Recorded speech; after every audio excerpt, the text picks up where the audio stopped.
Hello. So, How's it going? yeah, very good. How are you, man? How's things? How's Tired. quarantine life for you? Tired. Same. It's quarantine life for me is exactly the same as life before quarantine. I I don't go think it's out. exactly the I same just for a lot of work. us. I wake up. Yeah. I eat. I shower. I work until I can't stay awake anymore. And I go to sleep. So Do you 7 get days a out very week. much? Never go out. Do you get outside, fresh air, Nope. and get to go out for a walk or anything, or Nope. None you of stay that. in the whole time? I'm old as fuck. I don't want to die. I don't want to die of no COVID. All you adventurous cats that can't delay gratification and just have to start go smelling other people's germs and whatnot. You guys go have fun and go build that herd immunity.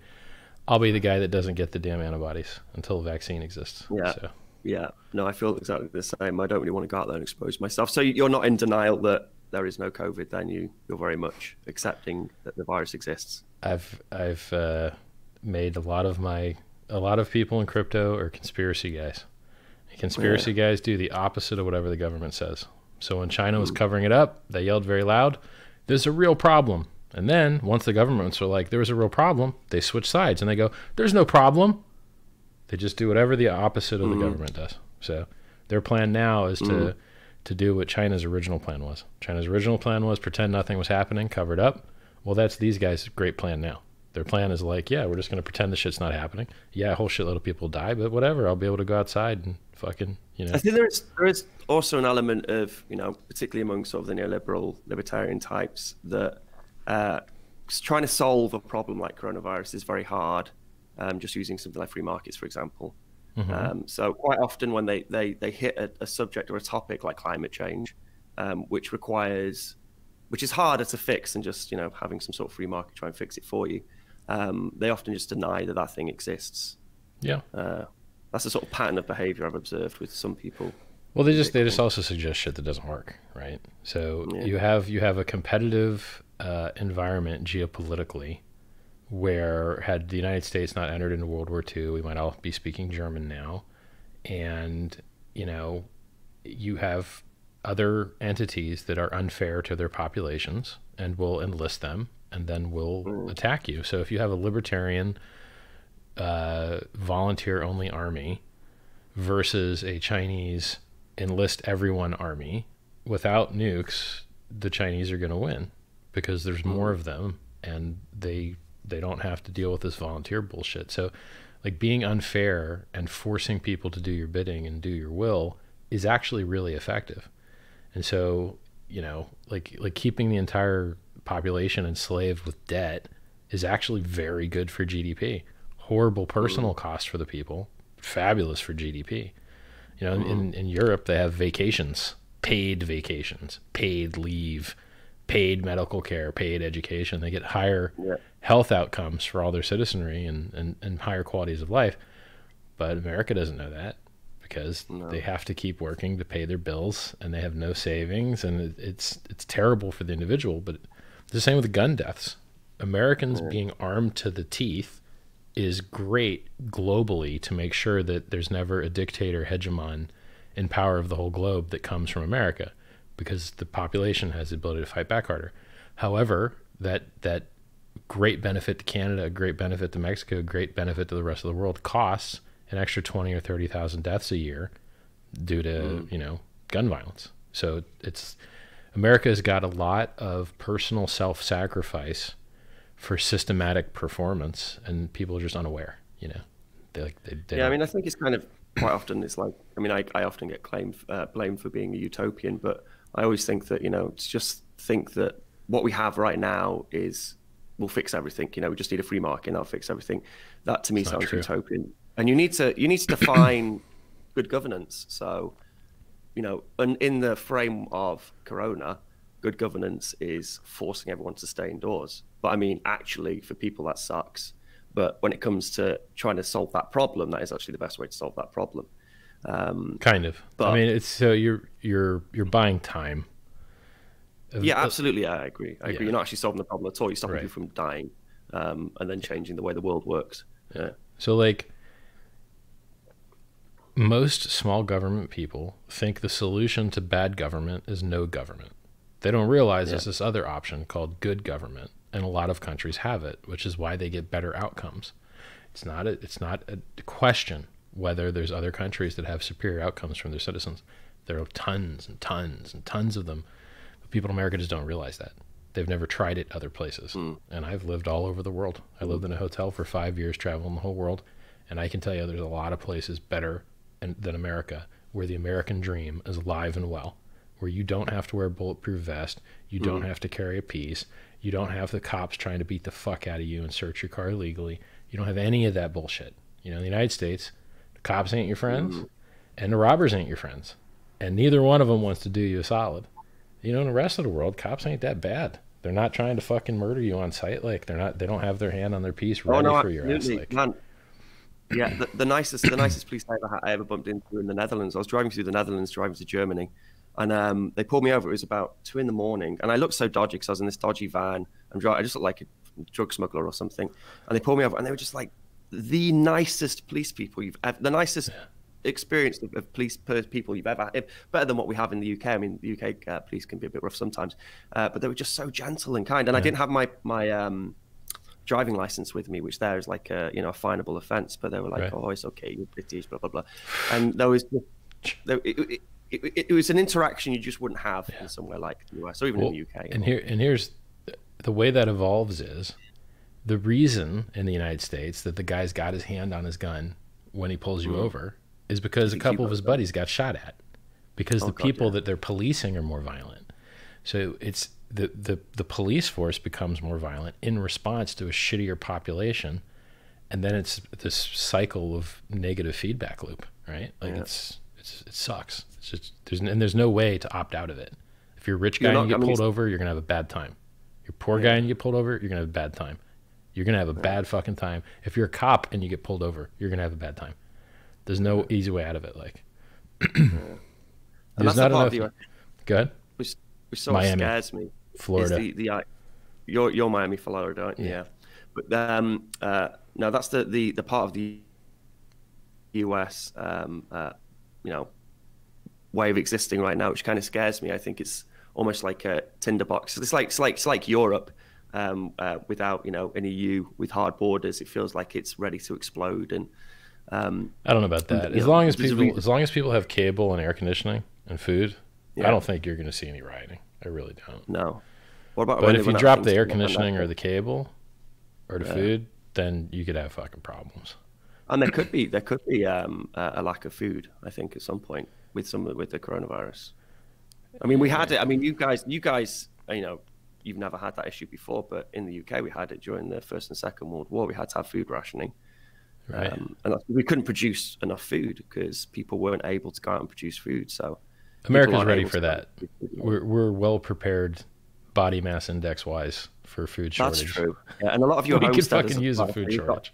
You've got full larders as well with so a lot of you have food reserves. Yeah.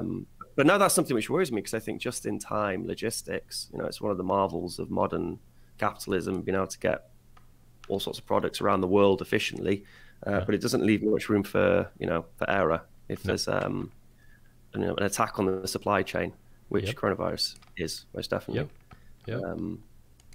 How do you feel on just like the economic stuff? Well, first of all, how long do you expect to be in quarantine? Because I expect it to go for quite some time.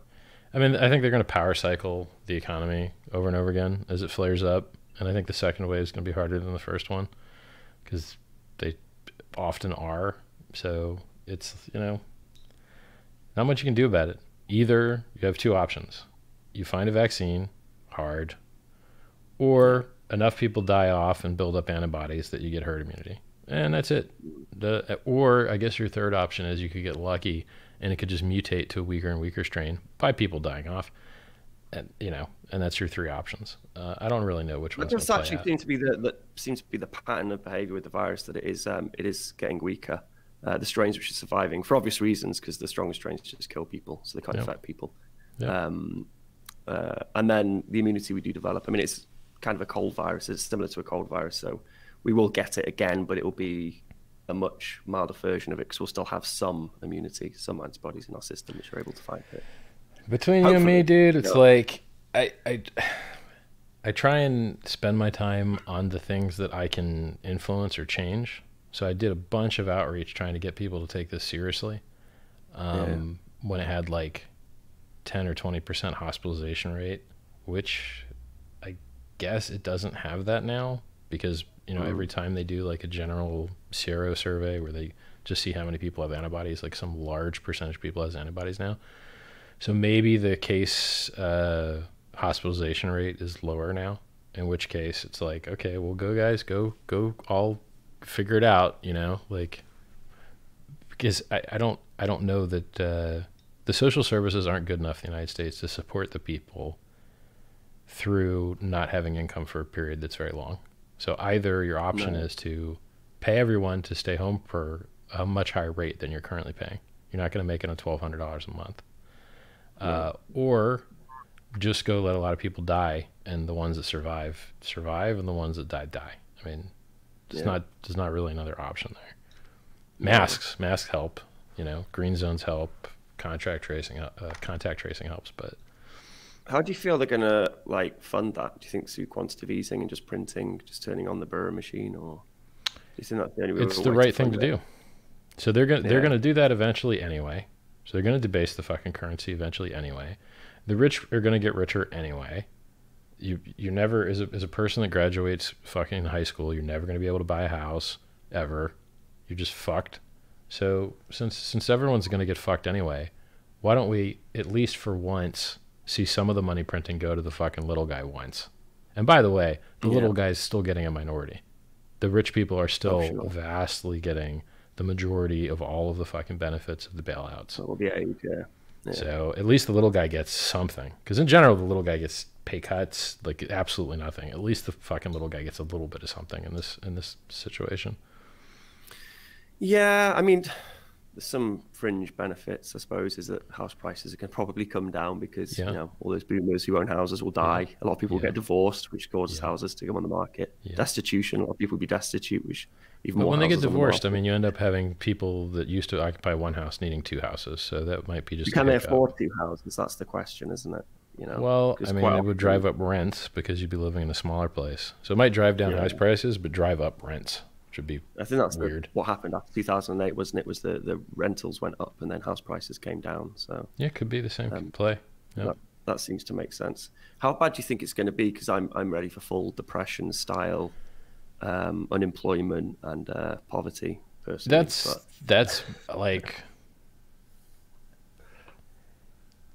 yeah, I think that could be a way to go. I think that could be a way to go. However, if COVID doesn't need if COVID becomes weak enough that we don't need to power cycle the economy, and the medical services don't get overrun, then you could have a normal recession if they print hard enough, maybe.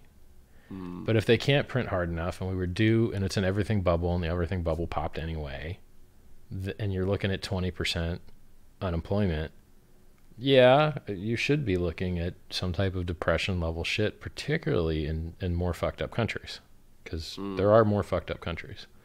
So, you know, it's just so funny to watch the prices on everything bounce for like, so if that's the reality that we're coming into is 20 and 30% unemployment because the demand's not there, even if COVID's gone because the everything bubble popped, then this is a giant bull trap in that case, right? Like this is an epic fucking best bull trap ever. And it's, you know, I wish that the timing were different, you know? So, why is that? Well, we've got the halvening coming up right now, and we had 150% bounce in the Bitcoin price, and we had nearly a 200% bounce in the Ethereum price. Yeah. And, you know, it would be ideal if you're a trader to have your technical and your fundamental line up so that they're not competing with each other. So you have a confluence. So I'd love to see, you know, I would have loved to have seen everyone just getting released back into the public and getting all psyched for how everything's going to be fixed right at the same time as the halvening. So you could sell that shit. And you're like, okay, so we got all the good news now, right? Okay, the halvening, everyone's free now. Okay, we got all the good news now. Okay, dump it. Okay, now let's see what happens once everyone finds the fucking demand's actually gone. That would have been great, right? Because right now, I don't know if we pump into the halvening. My gut feeling is kind of that we will. I was kind of the opinion that everyone's forced to stay at home. They probably run out of things to watch on Netflix. And now they hear about this thing called the halvening, which is happening in Bitcoin, which is very stable. I mean, like, the price of Bitcoin can't be called stable, but the halvening event is a regular, stable, dependable thing you can predict.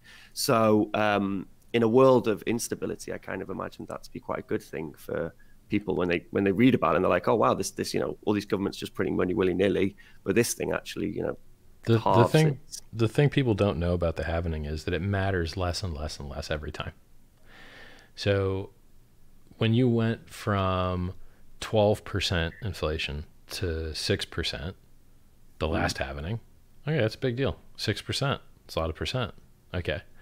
But now when you go from 3.5 to 1.5, it's just a percent.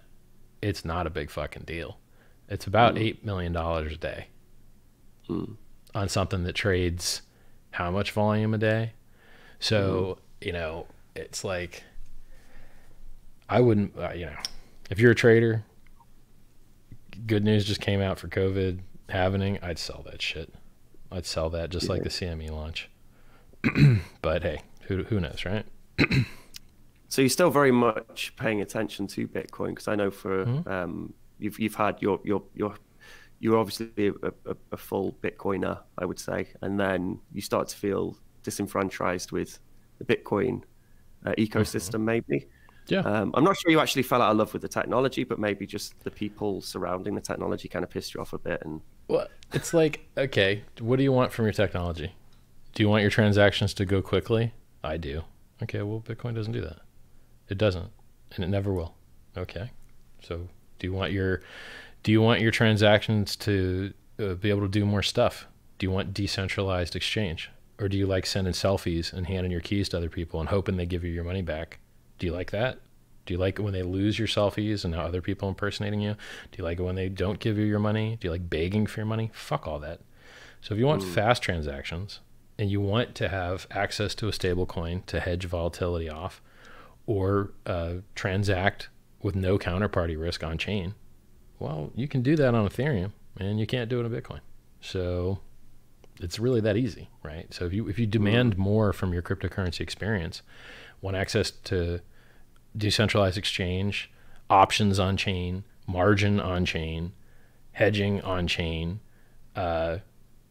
anonymity on chain, all of that's available in Ethereum, and none of that's available in Bitcoin. And it's just like, what the fuck? There's no comparison. Like, all you have to do is try it once. You do still speak, when you speak about Bitcoin, you do still seem to speak quite fondly of it. So look, I like, it works. Usually I like that. Yeah. But here, like, okay. Are you not excited about some of the Lightning stuff, or who gives a fuck? Who cares? No. It has nothing in common with Bitcoin whatsoever. Here's the problem with Bitcoiners, okay? They only, and cryptocurrency people in general, they only want to see the reality that they think will pump their bag's price, and they don't give a fuck about the objective reality. So crypto was invented to get rid of counterparties, right? Right. Okay. And what's the most popular cryptocurrency in the world? Tether. And what's the most traded cryptocurrency in the world? Tether. And what is Tether? 100% counterparty risk. Some guy says he's got some money in his bank, and that he'll trade you the money in his bank, which is your money, that he makes interest on and you don't. He'll trade that for these tokens, and he says it's fully backed. But then you found out it wasn't fully backed, and no one gave a fuck. They're like, yeah, whatever. Fractional reserve, bring it. 100% counterparty risk, bring it. We love that shit. And you know who defends it? Blockstream defends it, because they use the Liquid they license the Liquid protocol for them, so they're a client. So you'll see Blockstream defending Tether, and you'll see Bitcoiners defending Tether. And you're like, guys, you realize this is the exact opposite of why crypto was invented. Crypto was invented to get rid of counterparty risk, to get rid of trust. And so you shoved this fucking thing here, right? That's the opposite of what crypto was invented for, and you guys support it. And they do that for a fucking Lightning Network too. Here's a code base that has nothing to do with Bitcoin at all. Different fucking developers. different executables, has nothing in common with Bitcoin, nothing in common whatsoever. But because Bitcoiners think it will pump their bag, they fall in love with it. So you can't say anything negative about Tether. You can't say anything negative about the Lightning Network, because they just in their brains go, will this help pump my bag? And then and here's the funniest thing. You see, for me, because obviously, you know, part of what you like about Ethereum is it offers you all this other functionality, which you can, and things you can do on Ethereum. To me, Lightning is that, you know, it offers me the ability to use Bitcoin in them, which is fast and instant, and I can use it for very small transactions in a secure way and you know, anonymous way as well. So I like experimenting with it and playing with the technology for that reason. So, so you've actually used the Lightning Network? Yeah, I use all the time. Because I know a lot of people that have tried and they haven't. Now, I haven't tried, so maybe it's fantastic now. But every other person that I know that has tried it and is a developer is just like, nope, it doesn't work. They literally just give up. They're like, it does not work. Now, I can tell you that there's more economic energy of Bitcoin on Ethereum than there is in the Lightning Network. There's more BTC wrapped in wrapped Bitcoin and other protocols in Ethereum than there is in the Lightning Network. And it works now, and it's not beta software. It works immediately now. And you can borrow it, and you can lend against it, and you can take margin on it, and it works fucking now. And it hasn't had critical vulnerabilities. So it's just like, look, I hope Lightning Network works fucking great. And when it works great, it'll work great for all the coins. So no, this is the point, isn't it? So it's not, you know, you can put it on top of anything whatsoever. Yeah. Oh yeah, it's not just a Bitcoin centric technology. You're just passing around pre-signed, time-locked fucking contracts. That's all it is. There's nothing. It's not like rocket science, you know. No, it's a simple idea. Mr. Toshi came up with it very early on, the idea of a unidirectional payment channel. Most Bitcoin people do not know what the fuck is going on, and they're not honest. And they don't look at reality. Yeah, but I would say there's quite a large proportion of, you know, of what you would call maybe a Bitcoin influencer, the maximalist type, who don't even like Lightning Network. I've had one of them say to me to my face, you know, no, Lightning is Ethereum, because he actually sees what I see kind of with Lightning Network, like an enthusiasm, and it feels like there's people want to make things on it. They want to get excited about it. They want to play around with it in a way which people maybe. Who's building anything on Lightning? One guy made like a soda machine on Lightning, and I heard nothing else at all being built on I've made point of sales, ATMs. I've made some software. But you understand that that's not actually building on Lightning, right? So like that's like me having a lemonade stand and saying I'm building on the dollar because I accept it and transmit it. That's sure. Not you're fucking, using it. Yeah, okay. You're not building any new feature whatsoever. You're just using the shit to on like a protocol level, or so. Yeah, by features. I mean, I could do that with my underwear. I could just fucking go outside my door and be like, "Yo, I'll trade fucking $100. My underwear are now worth $100. I'm the new Tether. Let's fucking trade undies." Like that's not really development. That's not programmable money, right? Like let's talk about what programmable money is. So and I'm trying not to bring up hex, right? Like I'm trying to bring that shit up last. So we'll work towards that. Of course we can. So if you want to have a decentralized exchange, is that a breakthrough? Yes. Why? Because we want to replace all the fucking banks. We want to replace those cocksuckers. And what are all the bankers and what are all the pieces of shit in the finance system? What do they do? And everything that they do, we want to replace. Okay, so they do currency. Okay, so let's say Bitcoin's the currency. Do they do other stuff in addition to currency? Yes. The majority of things that finance does is not the currency. They do payment cards. They do loans. They do margin trading. They do swaps of one thing to another thing. They do exchange. So the majority of finance and the majority of the horror that we want to replace, the majority of the assholes that we want to get rid of, are everything but the dumb currency where you make your number go down and someone else's number go up. That's what a Bitcoin transaction is. Okay, I have less of this number. Now you have more of that number. And that's all the fuck it is. So let's say you want to do decentralized exchange.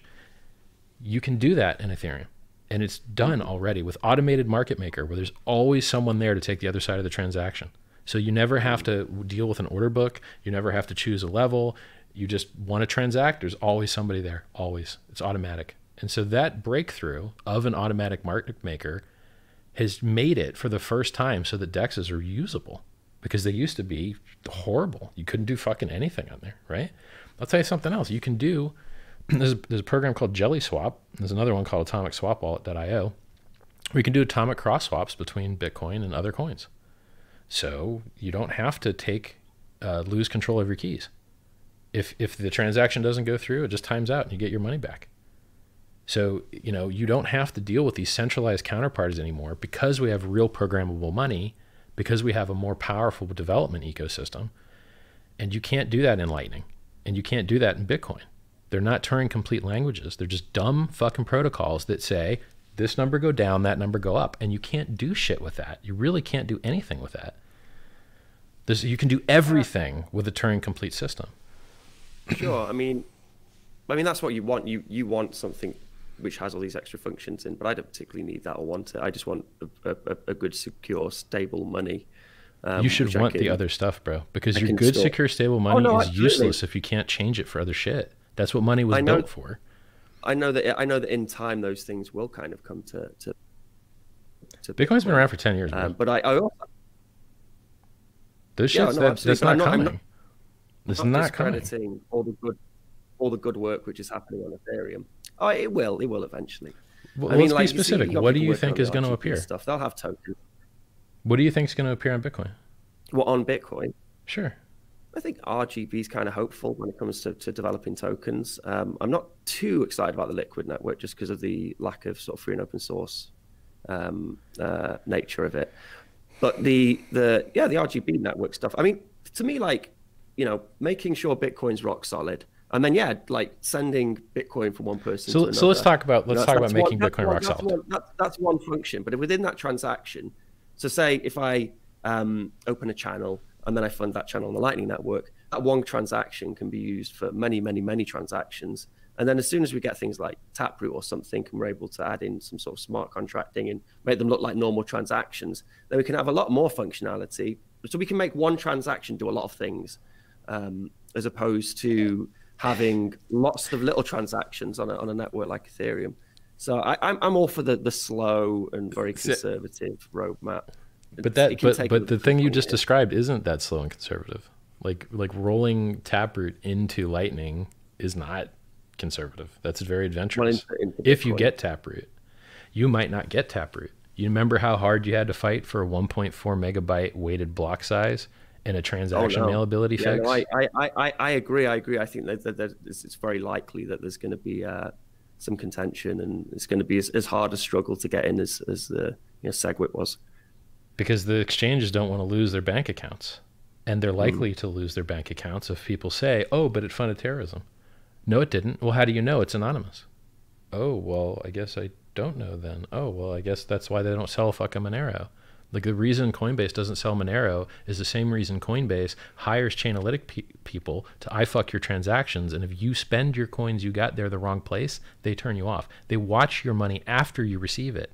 And if they don't like where you spend it, they turn you off. For the same reason they pay those guys $1 million a year is the same reason they don't sell fucking Monero, which is the same reason they wouldn't support Taproot. So, I mean, this concept that you're going to get anonymity in Bitcoin, I wish that it would. I hope that Bitcoin does get anonymity. I mean, surely for it to no, I fucking, bro, like, if people could spend their Bitcoin, if people could spend their Bitcoin without worried about people iFucking it, they'd be a lot more likely to buy something else that they might enjoy. Know what I mean? So, like, I hope that people can spend their Bitcoin as much as they fucking want. And, you know, I support privacy, and I support, you know, human beings can't function well as humans without some degree of privacy. And everyone's just giving that shit away left and right. It would be nice if there was some place where you could still have some. Maybe your finances would be a nice place to have some privacy. So look, I don't want to like just rag on Bitcoin, but I am blackballed and censored and treated like shit all day long, every day. And it's just after a while you become jaded. You're like, fucking. Well, you got to vent some of that frustration. I understand that completely. Well, I'm sharing truth with these motherfuckers for free, and they don't. Yeah, well, when you criticize Bitcoin, obviously they're very valid criticisms. You know, that you can't do all the things you can do, which you can do on Ethereum. But I almost don't believe you, because I know that actually you do like Bitcoin. You know, you've spent a lot of your life promoting Bitcoin and working with Bitcoin. So I just feel like I give my coin away only for free to Bitcoin holders. So if you're a Bitcoin holder, you can claim it for free. If you're an Ethereum holder, you can't claim it for free. If you're a Dogecoin holder, you can't claim it for free. So like, everyone would be better off recognizing reality. So here's another thing people say, right? This Ponzi scheme claim. Bitcoin went down 85% from 20K to fucking 3K. And then it pumped 4 or 5x on a Ponzi scheme in China, buying it up from 3K to 14K. Then it fucking dumped again from 14K to fucking 3,800. It dumped in 2 weeks, another 65 fucking percent. This is not a good performing fucking asset. This is a bad performing asset. And Ethereum looks even worse. Ethereum didn't drop 85%, it dropped 95%.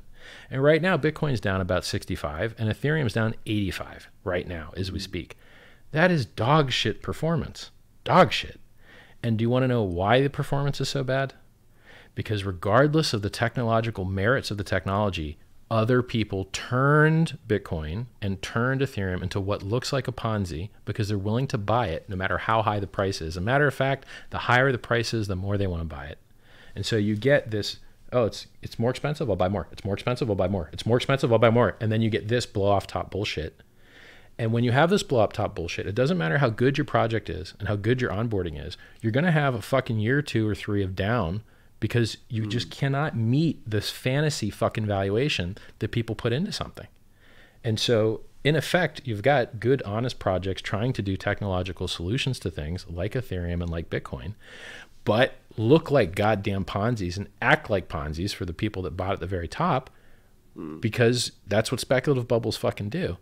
And then when anyone else with any other coin has that same thing where people buy a shitload of it, buy it up, and then you magically run out of the last buyer, and it's very hard to predict when that is, and then it's just fucking free fall, right? And they think that that's like some horrible, terrible like feature of the other coin, when it's the exact same pattern from the exact same people. And like, people think that in Bitcoin that they're better than everyone else. And then you look at the chart and you're like, that looks exactly like a Ponzi chart. And then Ethereum people think they're better than everyone else. And you look at the chart and you're like, yo, that's a fucking terrible chart. It used to be 1,500. Now it was 85. Okay, that's a 95% drop. And then it didn't just do that. It like dropped 95 and then bounced and then dropped 90 and then bounced and then dropped 85. And you're just like, this is a fucking nightmare, right? People have to be honest about what these things really are. These things are really not adopted. They're really not used in the world. You really can't do much with them. 90% of the market cap is speculation. And so Hex is honest about that. We just go, look, yeah, like these things are valuable because people fucking buy them and don't sell them. And if they buy them and sell them, they become worthless.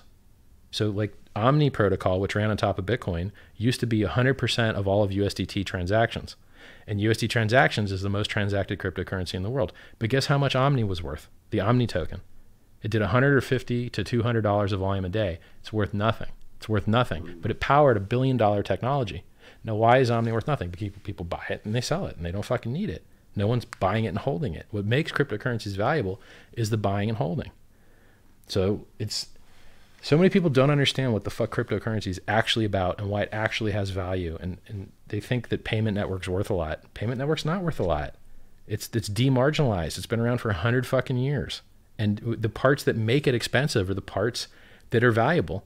So you can do chargebacks. You can do recurring transactions. You can't do any of that in Bitcoin. It's push only, no pull, and you have no chargeback protection. And so when there's a dispute, so when you want to actually, if someone messages me and is like, hey, Richard, I want to sell you a service, okay? I'll be like, you accept crypto? And they're like, yeah. I'm like, okay, well, I don't trust you, so I don't want to pay you. And they're like, well, I don't trust that you'll pay when I do it, so we can't do anything. And then we're looking for an escrow agent, and they don't even exist anymore. They used to. Back in 2011, I bought some fucking video cards with some Bitcoin. Went through an escrow agent. Now, they don't even exist. They're not even there anymore. They fucking went away. Places you used to be able to spend your crypto to buy fucking hardware, they don't even accept that shit anymore. And you're like, well, maybe I'll go to the ATM. No, closed. So So people don't accept it. Fucking ATM's closed, escrow agent's closed. You're like, what the fuck is going on here, right? So that credit card allowing you to charge shit back makes it so that you can actually do fucking business. And then if it doesn't work out, you can argue later. But when you only have crypto, you're both sitting there paralyzed. Like, man, I don't trust you're going to do it. And you don't trust you're going to pay. And then you just sit there and look at each other and you're like, yeah. Is there a way we could split the transaction up really small and like limit the risk and then like iterate it? And that's the only solution that I've come up with other than escrow. And so people forget that these things are required, right? Your subscription-based business, you can't use crypto. Forget it. Why do you think none of the porn sites accept fucking crypto? Because they can't bang your card every fucking month, and that's their business model. So they want you to forget about it and just keep banging your card forever. We can't do that in fucking Bitcoin, right? You could do, you can do that in Bitcoin. You can do it on Lightning Network. You can use LN URL to do a subscription model service. You have to pre-allocate the funds to do that, right?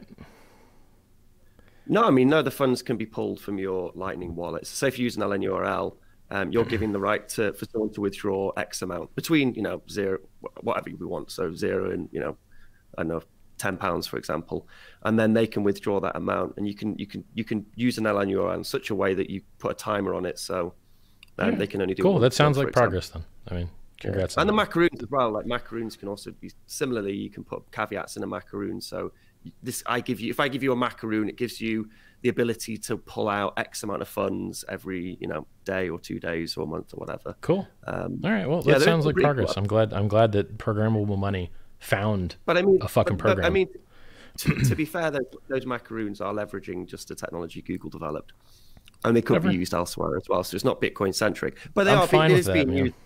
It doesn't have to be. I'm not with that like not built here bullshit. If it works, I don't give a fuck where it was built, man. Like I just want something that works.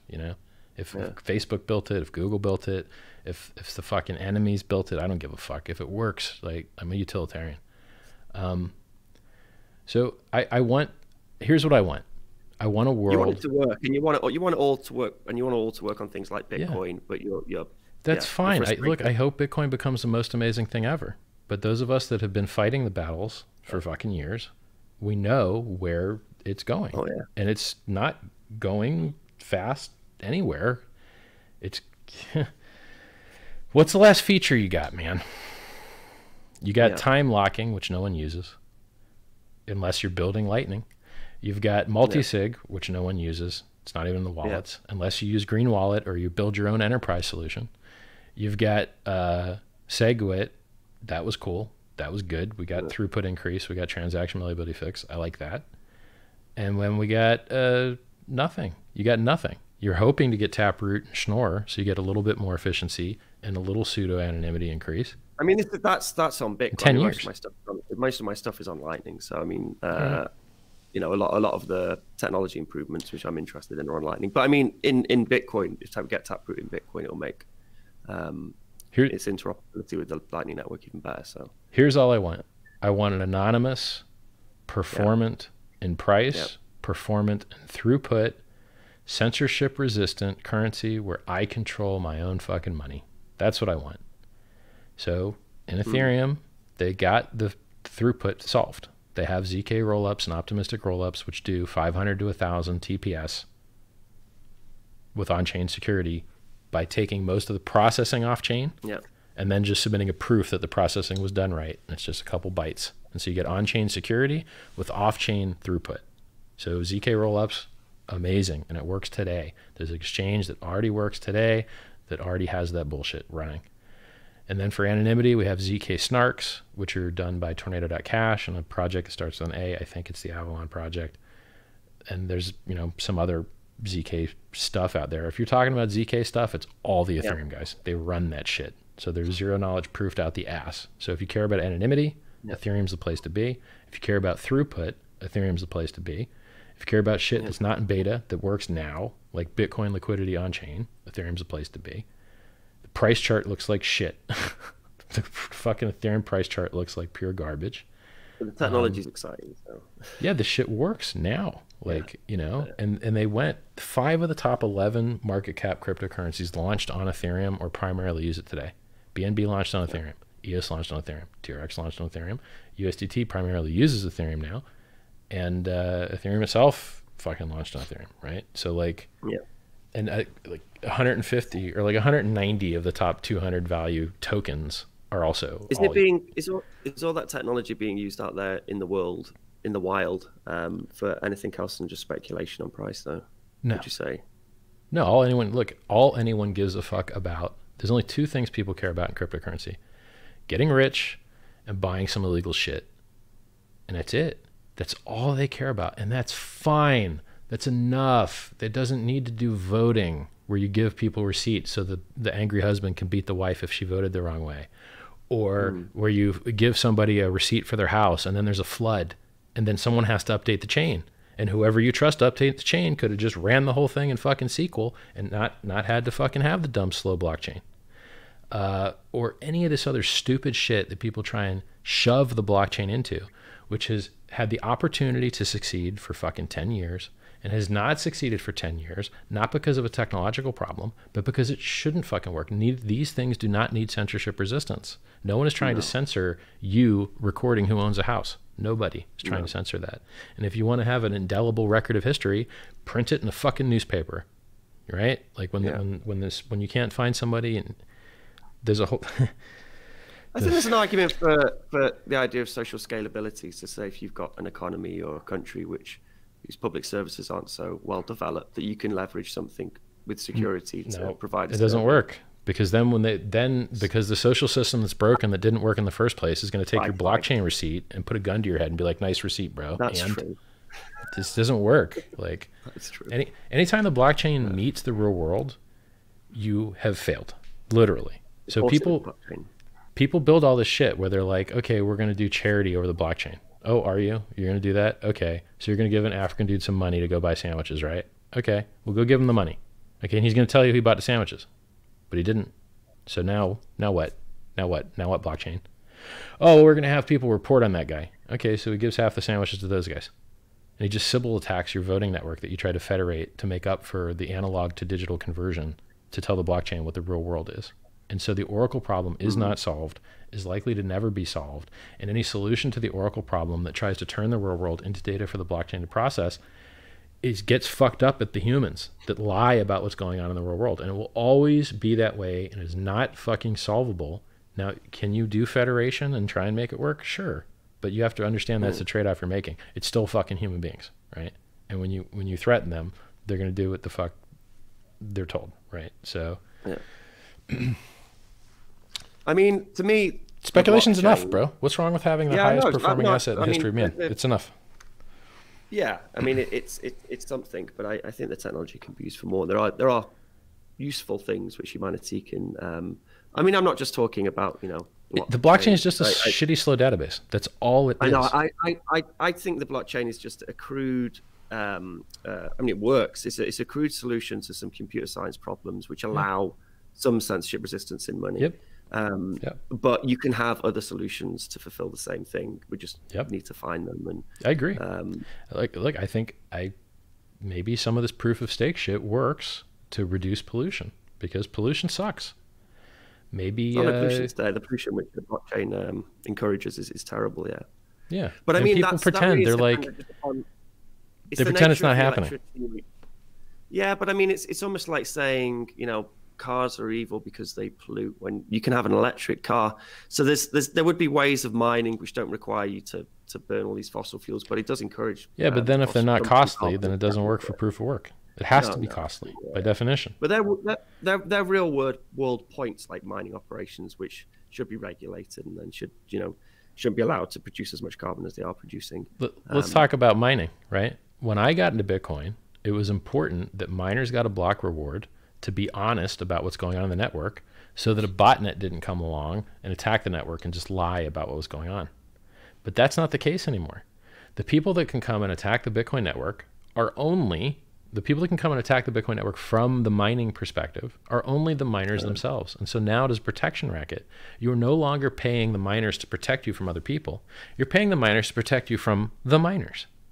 So it's like, if a nation state wanted to attack you, they can't do it from mining because you'll just change the proof of work. If a nation state wanted to attack you, it would be more affordable for them to just send a drone to anywhere they see a node operating. So, and you could do timing attacks to see where something was lighting up. When you triggered this thing here, it lit up something over there. And so you'd have to introduce delays to prevent those types of side channel attacks. And like, Hex, by the way, solves a lot of this shit. So a lot of this shit that I'm telling you about that sucks, Hex solves a lot of it. Yeah, I suppose we can get to Hex now if you want to get to Hex. So obviously, you launched Hex, and you wanted to explore more complex a more complex financial tool, and doing it in a way which was decentralized. So yeah, I mean, so how is Hex going at the moment? People have their reservations over Hex, but I mean, I think it's a guilty pleasure of a lot of Bitcoiners, a lot of people in Bitcoin as well. You know, all these people gave you shit for Hex, but then they'll probably secretly on the side claiming the Hex. So over 200,000 Bitcoin has cryptographically verifiably claimed their Hex. Yeah, that's. I mean, you'd be silly not to if you're at that time, if you own Bitcoin and if there's this thing which is going to give you value from nothing. Yeah. Then why aren't you claiming it? You know. So it's over $1.5 billion. If you don't like the project, if you didn't like the project, then the game theoretical right thing to do would be to claim it and then never talk about the fact that you claimed it.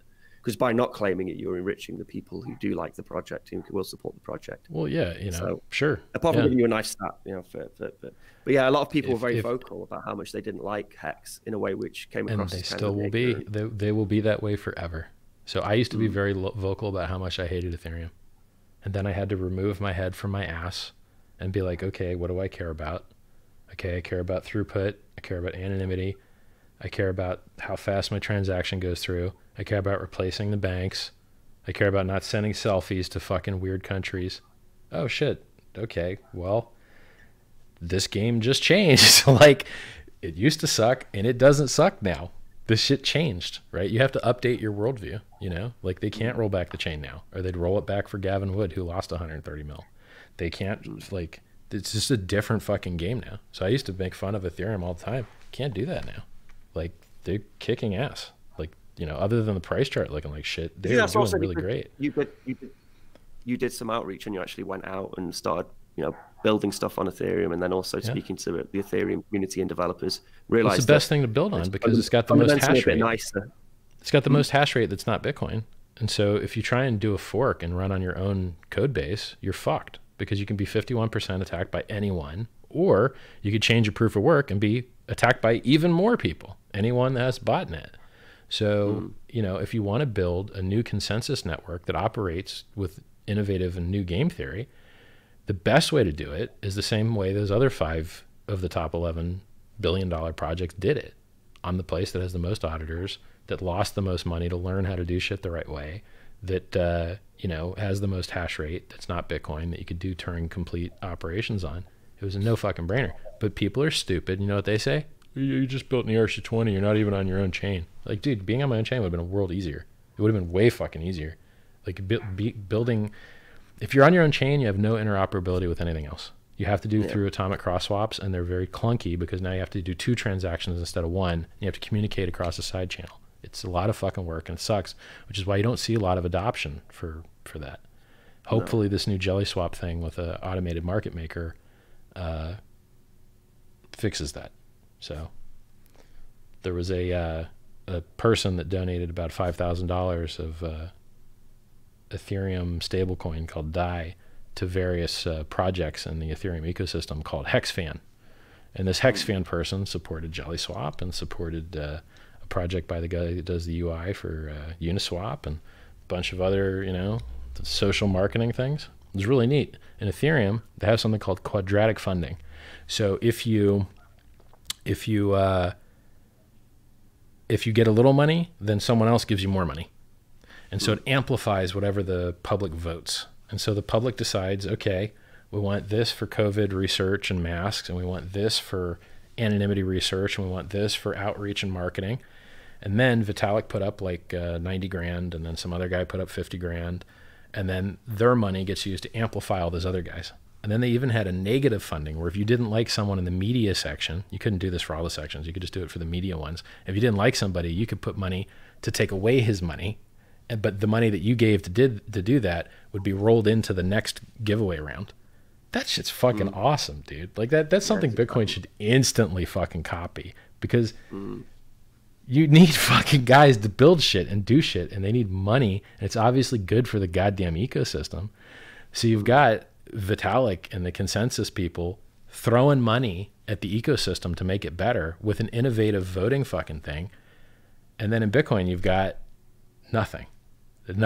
There's no fucking no support there. No, like when Luke Jr. runs out of money for his server at his fucking farm. That's bizarre. Then people will come up with like, you know, $1,000 or $2,000 to give him, and like that's it. So like one time, Andreas got $1 million off somebody, and one time Luke Jr. or maybe 2 or 3 times Luke Jr. got some money, and then the rest of it is just like fuck yourself.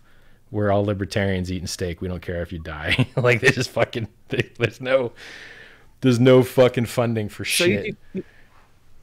Do you think that partly why Ethereum has had success and is still relevant is because it has funding and it has these bodies which kind of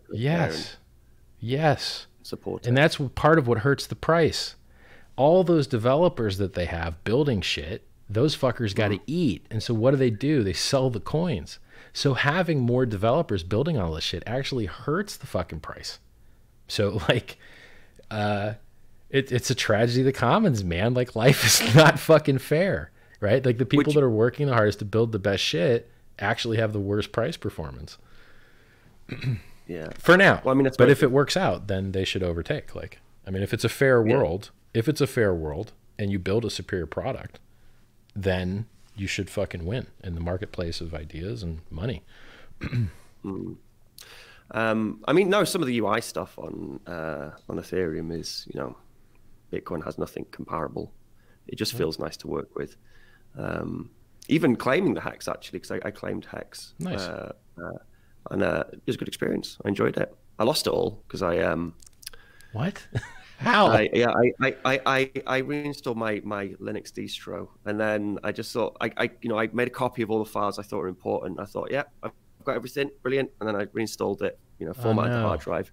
That sucks. And that was gone. You might have to roll back for me so I can get my. But you've got to fucking. I mean, when you installed your wallet, it told you to back up your seed words, man. Oh, it told me to back up my seed, but you know, I didn't listen to it. I just took a picture of it and then put it somewhere on my desktop and formatted it. So. Well, you could do forensic. It wasn't a great deal of money anyway, so it's not. You could do forensic analysis to get that fucking photo back.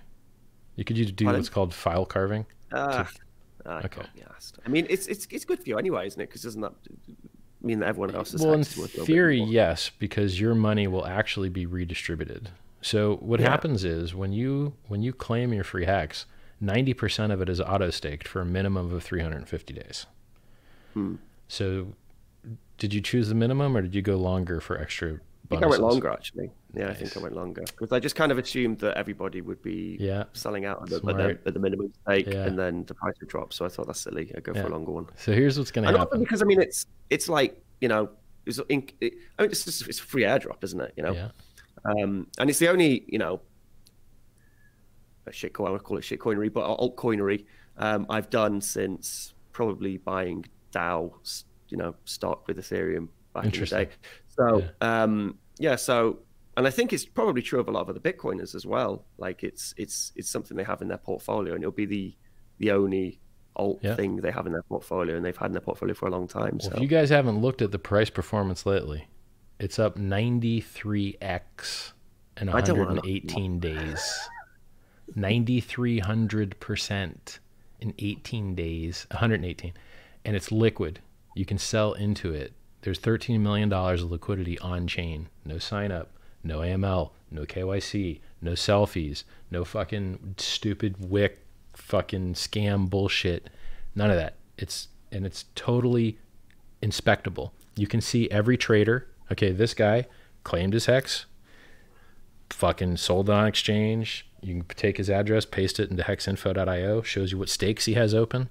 So you can look at every single trader. We're doing about $5 or $6 million of volume a day now. It's the most liquid cryptocurrency in the world in on-chain exchange, except for Ethereum itself and maybe DAI on another platform. And I wouldn't be surprised if you look at the trajectory, it points that Hex will overtake the stable coins. but you know, who knows? We'll see. So the that $6 million of volume, you can see who sold the dip and then bought higher. You can see who staked for 15 years, 1 day, 10 days. 15 years. Wow. Yeah, there's a lot of people. The average stake length in Hex is 4.2 years. Good God. Yeah. So what do you think happens to something that people buy and lock up for years? It's I mean, no, fucking hard to figure out. It's clearly designed to pump. I mean, that's you know. And here's the funny thing: people try and demonize that shit when No, I mean, every other currency only exists exactly to do that, except for stablecoins, and they just any want financial thing you're buying, you want it to go up, don't right. you? So, but I suppose the other criticism, which you know I think is a valid one, is that it's geared to pump, but it's also geared to enrich.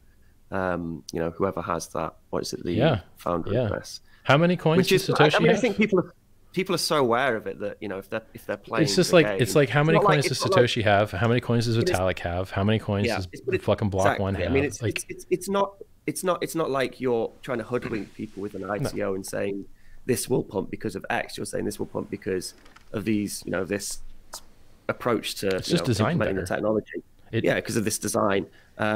And then people are very aware of this founder address thing.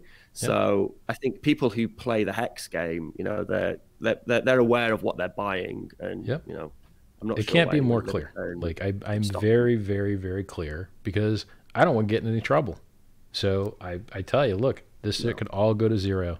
And even if everything doesn't go to zero, if Bitcoin doesn't go to zero and Ethereum doesn't go to zero, Hex doesn't go to zero, they all could. And even if they don't, they're likely to drop 85 to 95% at some point, because that's just what they do, man. Yeah. So for the same reason that this stuff can go up sky high, if someone finds enough supply somehow, they can make it dump, right? That's what's so neat about Hex, is that if Satoshi himself came and said that he was going to sell all his coins tomorrow, you wouldn't believe him. You'd think he was lying to you, because why would he fuck himself over on the price like that? But in Hex, you can believe what people tell you about their future behaviors, because it's in the blockchain. They say how long they're going to be locked for. And if they don't serve the time that they said they would, they can be very harshly penalized. And by harshly penalized, I mean, if you stake like a 15-year stake and end it after a day, you're likely to lose everything. So I would suggest strongly that you not do that. You know, the penalties hurt a lot less if your stake is shorter.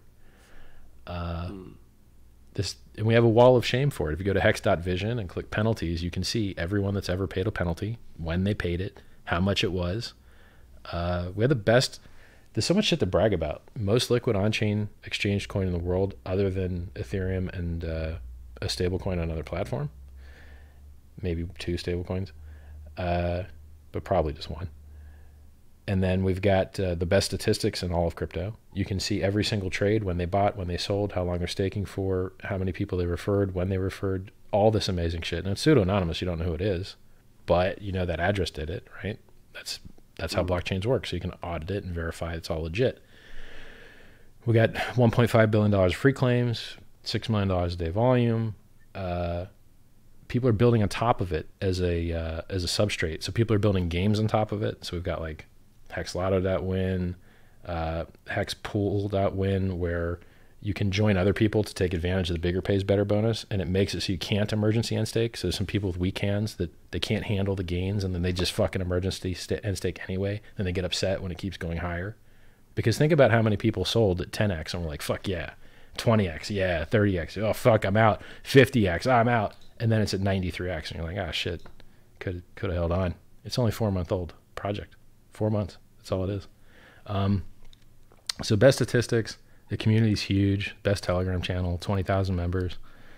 We got Russian channel, Philippines channel, French, Swedish. Just, it's blowing up. Like, it's doing everything that I want in crypto really well, except anonymity. It doesn't have that yet. And you can't margin trade it yet. What's next for you then? Are you going to continue with Hex, or are you going to explore other stuff? So this is a very tricky question for me. It's very important that no one have any expectations of profit from the work of others, because this is not a security. No. This is not something where you get promises and expectations and then rely on the entrepreneurial or managerial effort of someone else to fulfill those things. This is not that. There is no roadmap. You are the network. You mint your own coins. You run the computation. You mint your own rewards. No one else in the world can do it for you. You're the only person that can do it. You invented your private keys. You're the only one that can burn your coins when you stake them. You're the only one who can make your rewards. They are doing all the work. Very important. If I die and hex.win goes offline, you can use another hex.win, spelled out, another hex.win. You can use app.hex.win. You can use hex.business. You can use etherscan.io. There's a bunch of different ways that you can use. Also those games that are built on top of Hex. You can stake through those front ends as well. So there's like some Ponzi looking games that aren't really Ponzi's because they tell you the rules. They're not built on fraud. So in normal speculation, you're betting on price. In these games, you're guessing how many people jump in after you, right? So you take a hit when you get in, and then if other people jump in after you, then you end up profitable. I don't suggest people play those games, but they exist and they're built on Hex and they have some adoption. So, you know, people apparently want to play that stuff. So I know some developers that are working on cool shit in Hex, but I'm fearful to tell you about that because I don't want you to think that somehow if you do this thing, then you're part of that development somehow, right? So I can tell you that I know of developers that are working on margin trading for Hex, but it's an ERC20, so shit, I mean, you should be able to trade at a lot of different places at some point. That ecosystem just needs to evolve a little bit. I know that there's people who have already forked Tornado Cash to work for Hex, which is the anonymity thing. What else?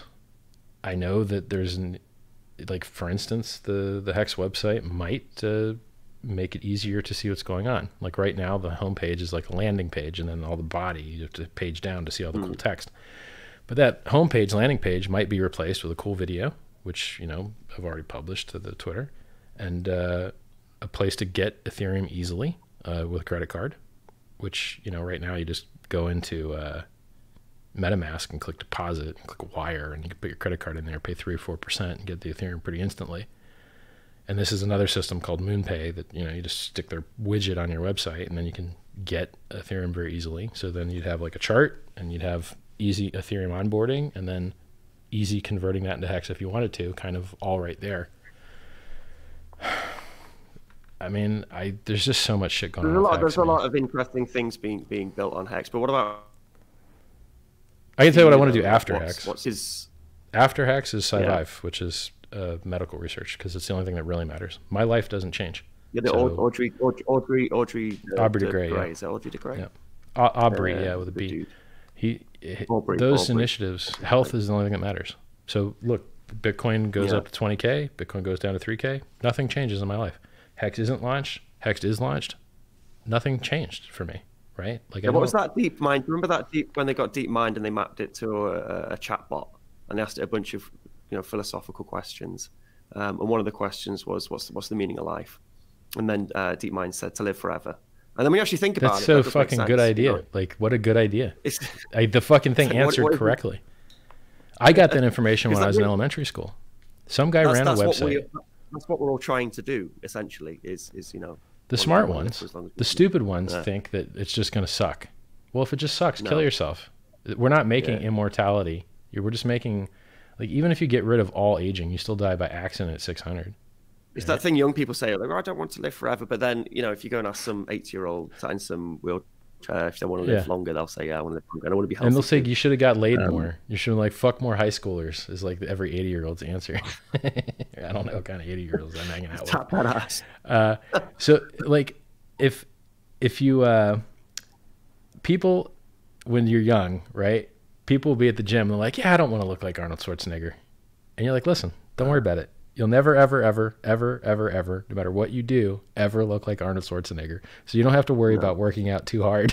And it's like the aging thing. It's like you don't ever, ever, ever, ever have to worry about immortality, okay? It's not going to fucking happen. Try and get like an extra 5 years of extra health span out of research so that it can still keep working for your offspring and for the rest of the history of mankind and not just for you. Like if you get 5 years through diet, okay, you just help you. I mean, I think Aubrey's longevity escape velocity thing does include probably us, so we could technically live to 1,000. So Sure, immortality yeah. might be within our reach. Things like Corona don't really help. The caveat there is that you have to cure everything. So to get that every year of rejuvenation, there's also this caveat that you also have to have cured cancer and heart disease and stroke and artery hardening, and there's a long fucking list there. Yeah, there's a long list, but then it's the quantity of engineers and scientists working on those problems. What's that statistic? There's more engineers and scientists alive working right now, than there ever existed throughout the entire history of the planet. I didn't expect you to be talking about the most important thing in the world, far more important than crypto. I didn't know you were into this. Yes, this shit that you're talking about now is the most important thing in the world. It is far more important than crypto. You can still get rich in it. And if you get rich in medical technology, the life you save might be your own. So if you can fucking stop staring at screens and stop staring at charts and stop building F1 race cars and all this other shit that's going on, and fucking work on healing the humans, that's the best thing any human being can do, is heal other humans and work on that technology. So that is what is next for me. So I wrote 2 self-help books called Sci-Vive, How You Can Survive Through Science, which is mostly just about how to actually get rich and get laid and do the things that guys care about, with the end part being, okay, now that we got you where your cup floweth over, let's go get more of this shit now. Like, let's stick around for a little bit longer, because no one will just buy that book, right? You have to like sync up with them and then pivot them to what the good, wholesome shit is. You can't start there. No one's going to buy that book, right? I think it's a good way of framing it as well, because there's a lot of these people who, who maybe on the bit more selfish side of things. They don't think about something, say, like climate change, for example. But then I don't give a fuck about climate change personally. But if you're going to live forever, isn't. But currently, I'm not. I'm a fat piece of old shit. Is where I'm at right now. Well, if you're on the longevity escape velocity, if you believe in Aubrey, then you are going to live forever. Well, I mean, look at Ray Kurzweil and look how much older he looks every year. He looks about 1.5 years older every year. So his longevity escape velocity ain't working so good for him. And he's the fucking lead bro for some shit at Google. And he's got his own vitamins, the Ray and Terry vitamins. And fucking, he ain't looking so good, man. So these people that are futurists and transhumanists, they're dying left and fucking right. And Aubrey's not looking much younger every year that passes. So the way that things are going right now, I have like absolutely no faith or certainty that I'm even going to make it to fucking 75 or 80, because it's just not, the shit's not. Oh man, I think it's, yeah. I mean, science takes a long time, and there's a lot of marrying of technologies. The ability to kind of print organs, I think that's a very hopeful field of increasing longevity, because most people die from. You're going to need to print your brain, because people. Here's another thing, which is possible, but it's more and more people are realizing it's possible to map, all the data which is in your brain and another brain. But it's just you can't. It's just how do you connect it together? That's the memory is the meat. You can't do mind uploading. Like, I'll send you a video on it. It's impossible. It crushes transhumanists, because they're like, oh shit, I thought we could just. Oh no, but you can interface completely your brain with a computer, and then take the data and then re-upload the data somewhere else. That could work. I've watched enough Black Mirror episodes. Yeah, you would need extreme computation, and then a gazillion tiny little neuron-sized. When 4chan hacks your soul, you're going to be very upset. Yeah. When a hacker named 4chan hacks your soul, you're going to be super sad. But then that's the other question, isn't it? It's like, does technology just get to the point where we just fucking destroy ourselves? Usually, yes. Is that why space That's the great is filter. Intelligence gets to a certain point, and then it just destroys itself. So here's the fucking. It's called the Great Filter, and it basically is, the age of the universe is old enough that we should be receiving radio transmissions from other sentient civilizations that have already come and gone. And vast enough. And we don't get any of that. So either there's some fucking big wall in the way stopping it from happening, like Star Trek Next Generation Q fucking, sphere, or keep those guys insulated. Or something happens that stops the intelligent life from transmitting, like destruction. So it's yes, unfortunately, there's, I mean, I just read some Elyer Yudowski, you know, he does a lot of research on AI and extinction level events, and he says, look, you know, for 350 million, the United States could create enough high voltage transformers to withstand a solar flare that would literally knock out all of the electrical grid in the United States for 2 years. So if you don't want to have massive starvation, huh? They're also quite likely that level of solar flare as well. It's Sure. not like a far off sci-fi event. It's just like coronavirus, though, isn't it? So we're totally unprepared. Yeah, we're totally unprepared for these lower probability, very high horror level risks. And for 350 million ain't shit. It ain't shit. They should do that instantly. They should instantly do that. Now, another thing, Hex, or rather Vitalik, he supports the Sun Foundation. He's given him $6 million. So I consider the man a fucking hero. You know, builds free and open source software, codes hard as fuck, writes amazingly good articles. I mean, look, I read Vitalik's articles and I don't understand some of what the fuck he's saying. It's too smart for me. And I'm a smart motherfucker. Vitalik's smarter. So a guy that's given more to longevity research than me, smarter than me, you know, writes more open source fucking code than me. I don't write no goddamn code. I respect the man. I respect the man greatly. And I think we need more guys like that. And who else is on his team? Peter Thiel gave him $100,000 to skip college. He was a Thiel, what do they call it? Thiel fellow, a Thiel fellow. Yeah. And what does Peter Thiel do? Invests in crypto, right? And who does Peter Thiel work with? His investment director, Eric, Jewish dude, curly hair, physicist. No idea. Can't remember his name. Eric Weinstein. So these guys are kind of all on the squad. I'm on that squad too, but they don't realize it because, or maybe they do and they don't talk about it publicly or whatever. I want to work with these guys to create that better world where we have more influence over the material, physical, and can make, you know, everything is not digital, right? We need to be able to build shit. We need ventilators. We need production. We need transformers. We need fucking houses. We need real shit in the real world, right? Like protons, not just electrons. And those guys are kind of fucking on that level and working on that shit. And that's where I want to be, right? So, like, yes, making an amazing...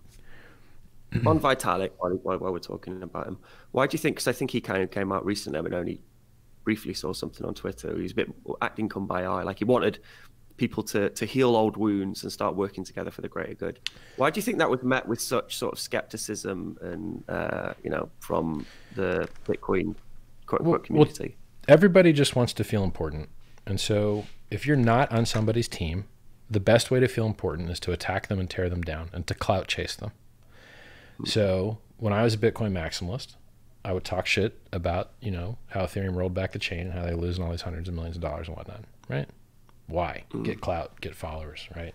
I'm on this tribe, right? And then what you end up with is people searching for disagreement because that's how they can get new followership and members. If you go into a thread and you click like and you say, I agree, people aren't dying to be on that shit.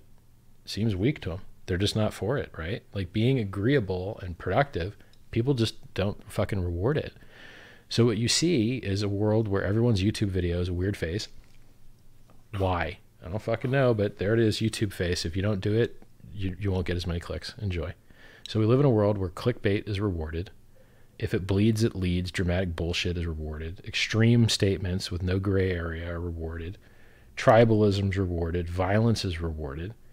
And things that are really productive, like teamwork and collaboration and moderation and you know, that shit just doesn't also play. The dialectic, so not being within your own echo chamber, this sort of block mute culture which the maximalists encourage. You need to have an antithesis to whatever you're proposing, so then you can, you know, your ideas can improve if you just lock yourself up in this little echo chamber. Yeah, I mean, there's value to hushing out all the fuzz and the noise and the static. I can see that argument. It's a hard one because I'm part of that culture too.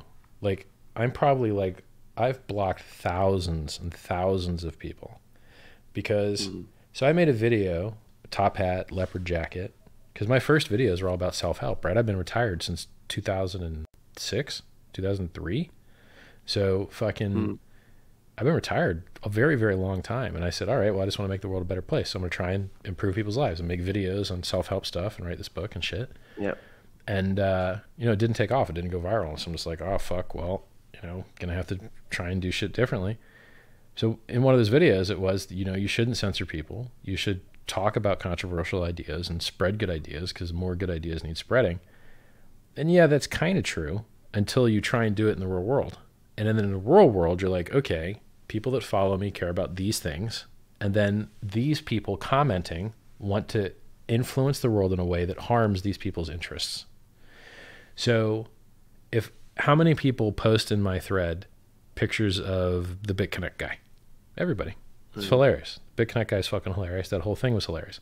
And now the question is, after that shit's like a couple years old now, what utility and value do those BitConnect pictures have to my audience that follows me for their interests?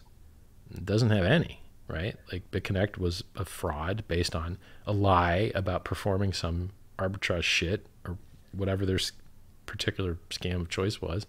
I think theirs might have been some lending shit.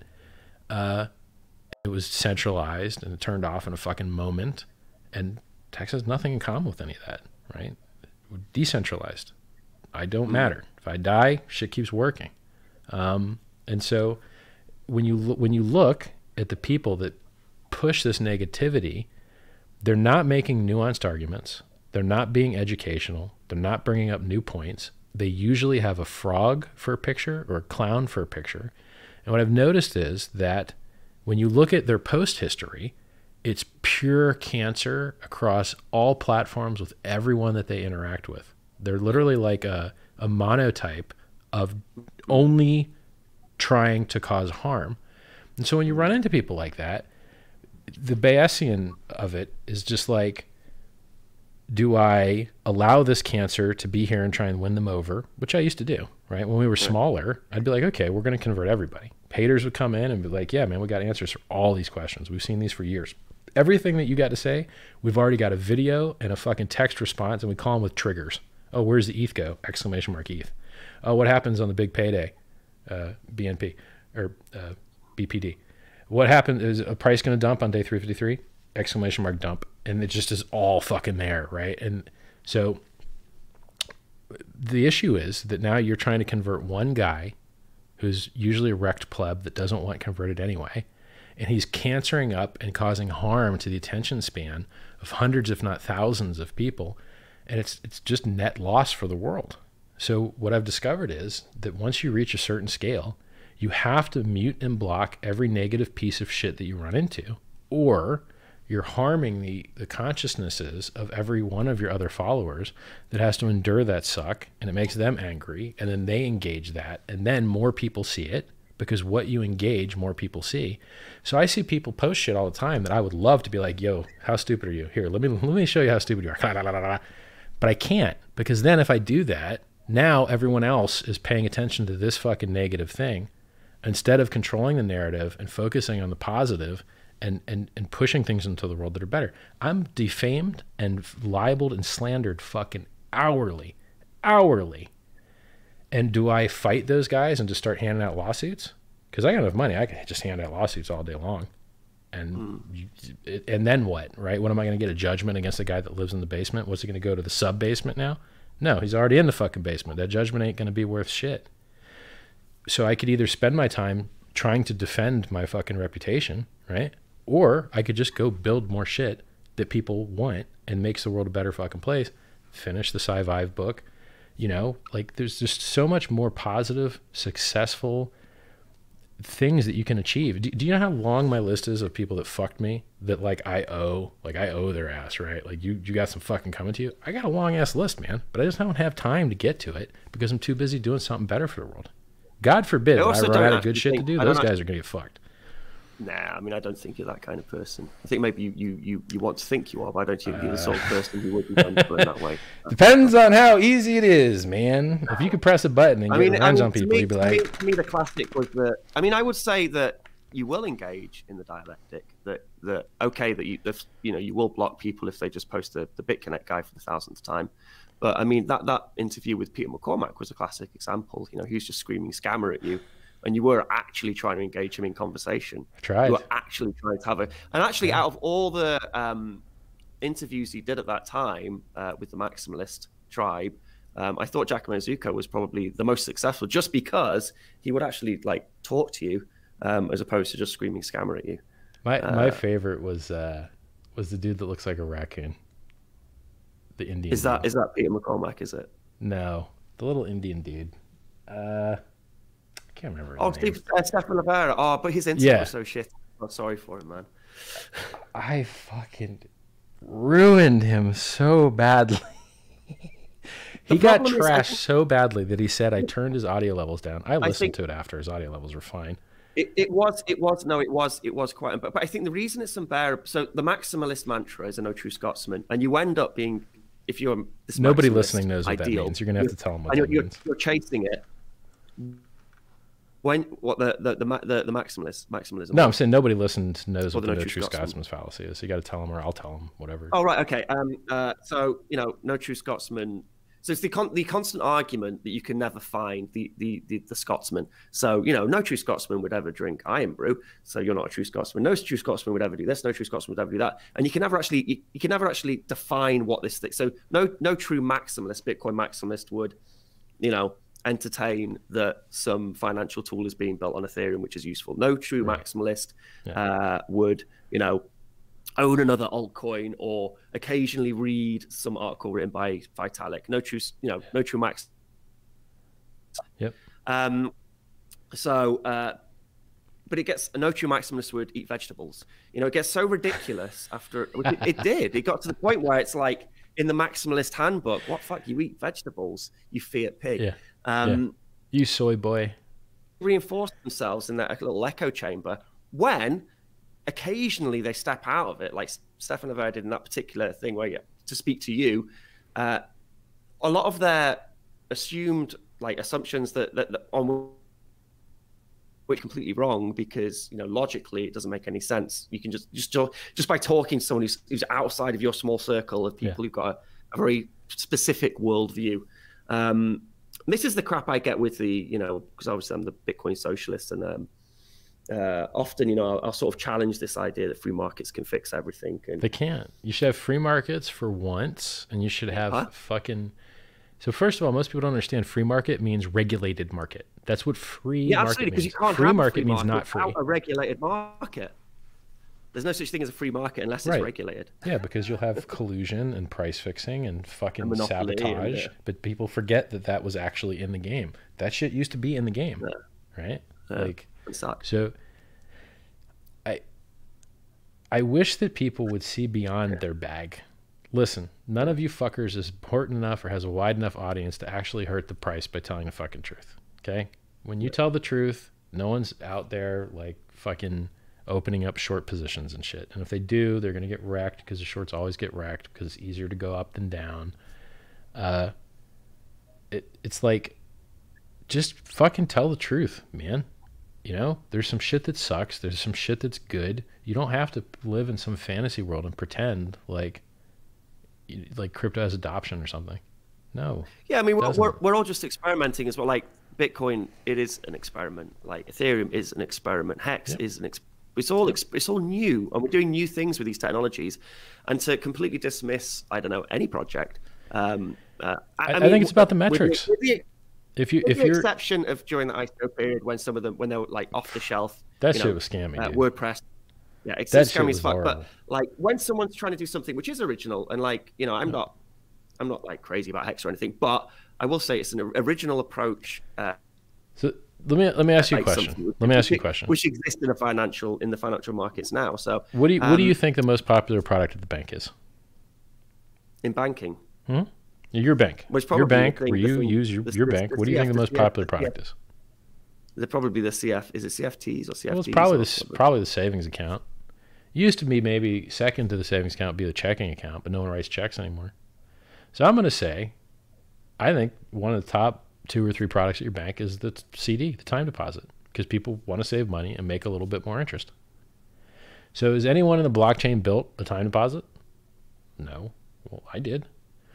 Should we replace that shit? Should we take it out of the hands of the bank and put it in the hands of people? Yeah. Okay. Well, how should it work? Well, if you lock your money up longer, you get paid more, just like the bank. If you get over 100 grand, you get a jumbo loan, you get paid more, just like the bank. So we just took the fucking thing that works in the bank, the probably second most popular product there, and just put it on the blockchain. Okay, well now you put it on the blockchain and no one uses it. Okay, so you want to get people to use it. How do you do that? Pump-a-mentals. They got to see that there's, you know, the supply is being reduced by people staking it, burning it, just like EIP 1559 in Ethereuem, or just like people have done in Bitcoin. You know, they burnt coins for the XCP launch. They burnt 2,000 BTC. You know, people understand that coin burning increases scarcity. What do you think the halvening is? Just increases scarcity. Okay, so people want scarcity. Okay, so we give them that, right? How else do we get people to get it? Referral program. Amazon's got one. Tesla's got one. Scams fucking have them. Okay, let's put a referral program there. Should we make it multi-level so it's like a super scam? No. Single level. Single level. No multi-level, right? So I built the fucking CD that's in the real world. I put it on the blockchain, and I put some shit around it so people would use it. That's it. But everyone's having like a fucking heart attack. Like there's some type of goddamn super villain fucking... It's just the same thing that's at your bank. You lock up your coins. You get interest. The longer you lock, the more you get. There's penalties if you fucking eject early. Except in Hex, the stakers get benefited by the penalties. And the bank, just the bank wins. Right? And they're like, oh, well, nobody's really borrowing. But aren't they, though? When you lock up your coins, doesn't that increase the value of the other coins that are on the market because you've removed supply? So in a supply-demand chart, if you've got static or increasing demand and you remove supply, doesn't that virtually lend the value to the coins that are still on the market? And isn't that fair? Isn't that why we have vesting periods in companies where you can't sell your stock early? Yes, that is exactly why we have vesting periods in companies. So the things that work in the real world, I just took them and put them on Hex. But for some reason, it just makes people have a heart attack. Like I don't get it. I think it was because they saw you as like, you know, the maximalist guy, like a peer, like a maximalist type peer, yeah. And then for you to sort of flip almost, and go full Ethereum, full Hex, it almost felt like, I mean, I think for those people, they felt like they were betrayed in some way. I gave them a couple of years of good talking. I told them, I said, listen, anybody in the world that's got an audience is better off making a token. Why? Because even if it's a bad fucking token, you're going to make a lot more money. So what do you have happen? Their fucking hero, Trace Meyer, he's got his little fake token now. No, what's that? I mean, no, the Mumble Wumble. That's Mimble Wimble. Trace Meyer's he's just interested in like the most censorship resistant form of money you can make, and Mimble Wimble makes sense because it is interesting technology. But it's 100%. He got a lot of shit for it, and like I thought, how fickle is the quote unquote Bitcoin community? Like the fact that the dude just talked about it a little bit, you know, and then Samson Mao wears a maximalist hat, right? Blocked me on Twitter. Girlfriend blocked me on Twitter. Why the fuck was girlfriend blocked me on Twitter? I ain't posting on her shit. I ain't posting on neither of these motherfuckers shit, but they blocked me on Twitter. How are you gonna wear a maximalist hat and then put $100,000 in an ERC20 project to do margin trading? How are you gonna do that? And be an advisor as well, I believe. How are you gonna wear a maximalist hat and sell it for sale? Toxic maximalist hat. Buying ERC20s. You need to eat shit for that. I'm getting shit every fucking day. You need to eat shit too, buddy. Hop up to the buffet. Do you remember? I can't remember when it was. Maybe like 2014, 15, something like that. Where Bitcoin was actually they were quite pleasant and reserved, and they wouldn't go out and attack altcoin projects. And then when all the ICO stuff started to happen, there was this emerging retaliation from Bitcoin. You know why? It wasn't there before. Do you know why? Because they were making more money. Motherfuckers hate it when you make more money than them. They hate it. I hate it. I don't like when people make more money than me. I think predominantly it was because a lot of them were clear scams, and there was technology or value being added. They were very scammy. So I think that's why there was this retaliation. But it got out of control. And this sort of maximalist meme, you know. See, here's why I disagree with that. XRP. XRP preceded all that shit. Motherfuckers hate XRP. Matter of fact, I feel like I hate XRP, but I don't actually have a good reason to feel that way. Like, it's like I'm trained over years of maximalism to just hate XRP, but in reality, it's fast, it works. No one's lost their money on that shit. Like, what do you want? Okay, the price chart's the fucking worst. Fine. But it also pumped harder than anything else ever. So, like, you know, maybe I shouldn't hate that shit, right? Like, you have to revisit your fucking feels and your views. Yeah. So my position is I don't think that the maximalists hated just ICOs. I think they hate anything that made more gains than they did. Because XRP wasn't a fucking ICO. So I think, yeah, I mean, I feel like they just felt that they needed to try and tell the world that a lot of these things are scams. But the problem is when you get into that mode, it's like so are they telling anybody about Blockstream selling? If you call like 95%, if you call like 95% of startups, if you call 100% of startups a scam, 95% of the time you're going to be right, because 95% of the time they fail and they are a scam. But then 5% of the time some good stuff comes through and it works. And so yeah, I don't like making enemies, right? So I don't like exchanges, but you know what? It would be pretty cool if Hex was able to get on exchanges to help take the fucking funds out of there to safer places with non-custodial, right? I don't particularly like what's going on with Blockstream selling cloud mining and taking developers and putting them on private projects so they can stay in business and pay their rent and shit. I'm not exactly excited about that, but I understand why they had to do it, right? They got bills to fucking pay. It's the tragedy of the commons. Okay. But, you know, this fact that if you try and talk about centralized exchanges, people yell at you and get angry because they got accounts there. If you try and talk about stable coins being fucked up, like DAI isn't the dollar, that shit's fucked up. And when a price crash, people were getting liquidated for nothing, which I predicted there would be problems in a big price crash. No one wanted to listen. You know, whenever I try and talk about some things that could be improved, you just get unfollowed, unliked, muted, censored. People don't want to hear the fucking truth. That shit's gross to me, man. Like, make an alternate account and at least admit some fucking truth or some shit. Blockstream shouldn't be selling cloud mining. That's a fucking obvious conflict of interest. They should have at least not put it under the same umbrella and had a fake fucking dude run it and with a new name or some shit. Like, at least make a fucking effort to not look like collusion and shit. That don't make no goddamn sense. Everything's about decentralization. So the guys that build the code also sell you the mining and also try and take your fucking customers away into their own private thing that has extra features. They could have been free and open source, but yo, fuck that. Let's private source that shit. It's like, come on now, guys. Like, this ain't good. None of that's good, right? That's all bad. But do you hear anybody talking about it? No. Often if you have like a proprietary arm and a free open source arm to something, I mean, you get it a lot in free and open source projects. There'll be like an enterprise arm, business steps on people's toes, and it's always because businesses are self-interested. They want to make money. Well, I'll give you another one. Uniswap, love it. Open source, no token duct taped onto it, works fucking amazing. So now they've got a V2. Okay, so they took venture capital money. Okay, so what did they do? They added an option to take 20% of the fees. What do you think is going to happen? You think that option is going to get turned on at some point? Yeah, it is, right? So they went from free and open source and fucking awesome to taking some VC money, and now they got to take 20% of the fucking fees. I mean, it's not that great. It's okay. I mean, I still like it, but like, you know, as soon as you take that VC money, you're going to turn evil, right? Just like Google used to have that advertisement that says do no evil. They removed it. They got rid of it. They don't say that shit anymore. Google no longer has a do no evil policy. Well, if you got rid of the do no evil policy, what did you replace it with? Do a little bit of evil policy. If you're a for-profit company, then, you know, that's, well, you know, in order to be a good company, then you're for profit. So, you know, that's the thing which is important. So there will always be that conflict of interest, because sometimes the thing which is important to the free and open source project isn't necessarily the thing which is important to your company. Yeah. If you want to make Bitcoin better, you need goddamn security audits. You need security audits. Hire Trail of Bits, pay their $400 an hour, and have some goddamn security auditors look over the fucking Bitcoin code. That's what you guys need to do. Pay security auditors to audit your code for security so you don't get another fucking inflation bug that has to be found by a Bitcoin Cash developer who tells you about it instead of exploiting it.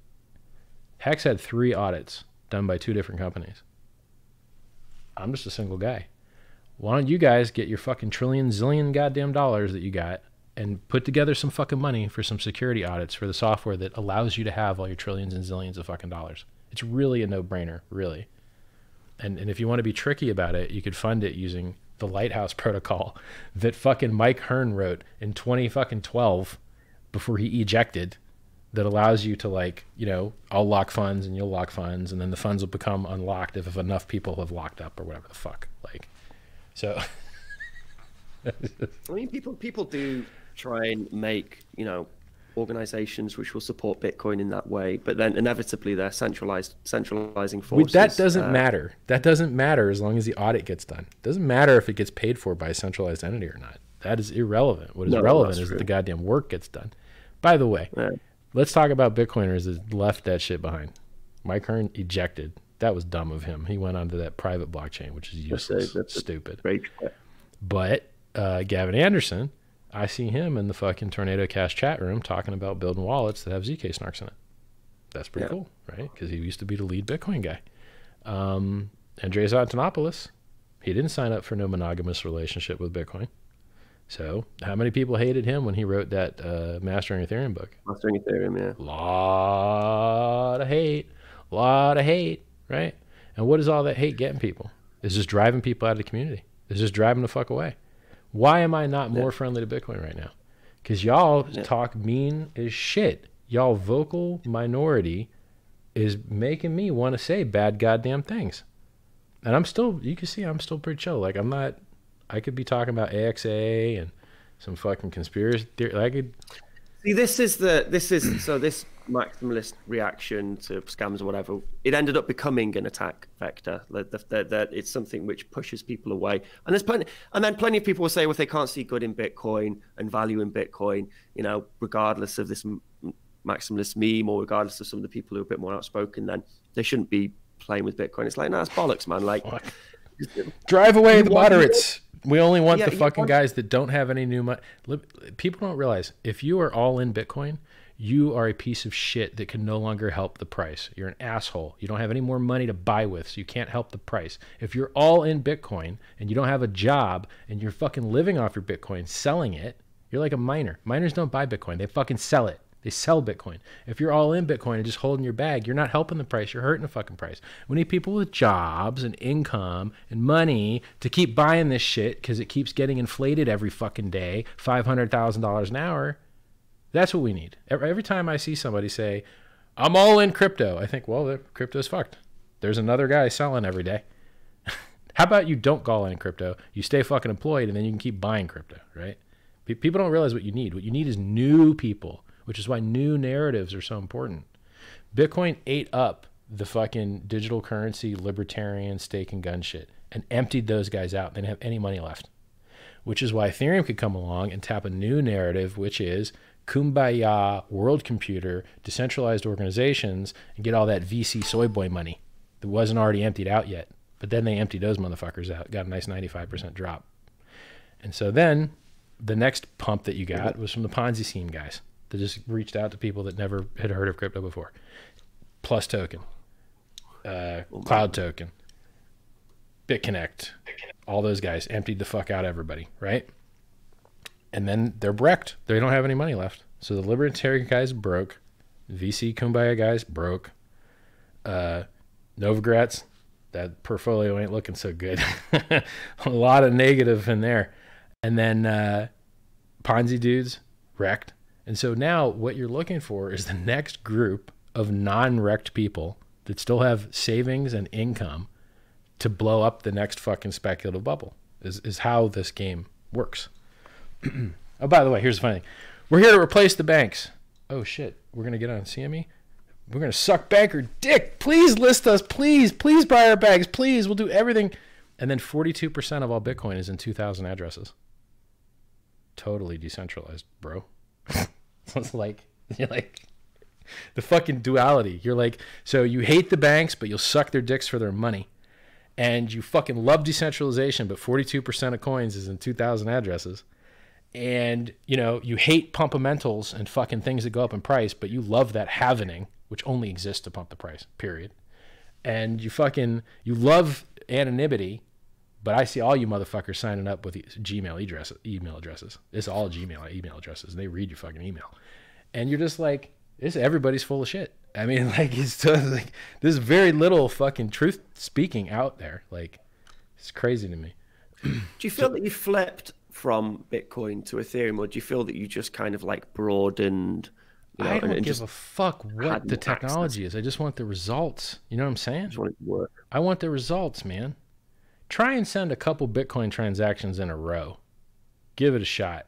You're going to have to start editing settings and start clicking buttons like spend unconfirmed coins and shit, because it just doesn't work. Try spending a couple Monero fucking sends in a row. You'll be there forever. Wait 16 minutes to unlock coins. Okay, I guess I'll just wait. No, I hate on-chain transactions. I hate on-chain transactions in pretty much. Try doing it on Ethereum. Even in Ethereum, it's fast. It only takes a 13-second block time, so it's fast. But when you queue up transactions, they can't run in parallel. They can only run in series. And so then you learn, you're like, okay, well, which one of these do I have to unlock? The first one. Okay, so I have to pay an extra fee on the first one, which is nice that you even have a speed up option. Ain't no fucking speed up option in Bitcoin. You ever seen a speed up option? I ain't never seen it. But there is in Ethereum. Shit's going slow. Click speed up. Pay 10% more, and your fucking shit will go faster. So you want a 10-minute block or a 13-second block? You can, but it's not in the wallet, so you can't. You can, but it's not in the wallet. So, like, if you're a developer and you write your own application, sure, you can do it. As I said before, I don't feel that, peer-to-peer transactions are really what a Bitcoin transaction or any blockchain transaction is actually for. I think a blockchain transaction is just I don't know, it's a secure moment in time which you can peg a lot of things to. So I want one transaction, one Bitcoin transaction to equal thousands of Lightning transactions and then some smart contracts and whatever else. Try and send a batch send in any of these softwares, and you're like, oh, so I have to write a smart contract to do a batch send. It's just not a feature of the client, because who would want to send money to more than one person with this programmable money? Like, hey, can I program it to go at a certain time? No, fuck myself. Okay, so it's just fuck myself. Like, anything that I would want to do that would be useful, I could just fuck myself basically. Is there any automatic in Ethereum? Can I pay to have an alarm clock wake me up? No, there's no automatic. Well, goddamn! Like, this is a shitty world computer that I'm working with here. So you figure out tricks. You're like, okay, we'll have the next guy pay for the fucking last guy's thing, and then the next guy is more current, and then you hope that there's always the next guy. And you're just like, and then you're like, you issue a payment. And you're like, okay, well, did the payment actually go through? Well, it said it went through. Yeah, but did it get orphaned? And so you have to run your own database to track the immutable censorship-resistant database to see whether your fucking transaction just got dropped or whether it's still there. And now you've got to run two databases, and you're like, this sucks. This is a shitty thing to develop in, and you have to build all of this, so much stuff to work around it all, right? Like, people don't understand how shitty the blockchain is until you start trying to build on it, and you're like, everything sucks. Everything sucks. It's a fucking nightmare. The price that you pay for that censorship resistance is extremely fucking high. Is there any audience questions? Are we live on your site? And its burden on the environment as well, as we've already covered. So it's the amount of energy in which it consumes. Hey, the good news is you can make 93x in fucking 118 days. That's the good news. So everything else can suck. I'm okay with that. Yeah, if that's what. So all these technologies give people different solutions for different problems, and if that's something people are interested in, different problems. Huh? They also give them different problems. And they give them different problems and headaches, So this is what's hard about listening to me, is that I will tell you the truth, and it will hurt, and then I'll tell you who gives a fuck, because the price just blows up insane anyway. So it's like, yeah, all this shit sucks. Oh wait, hold on. Let me give you a little framing error trick. Look how early we are, guys. Imagine when it doesn't suck so horribly. Then imagine what the price will be. Those framing errors, bro. It's just like, so it's either moon or cheap coins. There is no negative state. Okay. No. Like, nothing bad can happen. I think given time, I think you've lost your patience with the software. And also the adoption. I think that the current crisis we're in will make some of this stuff more relevant in the world.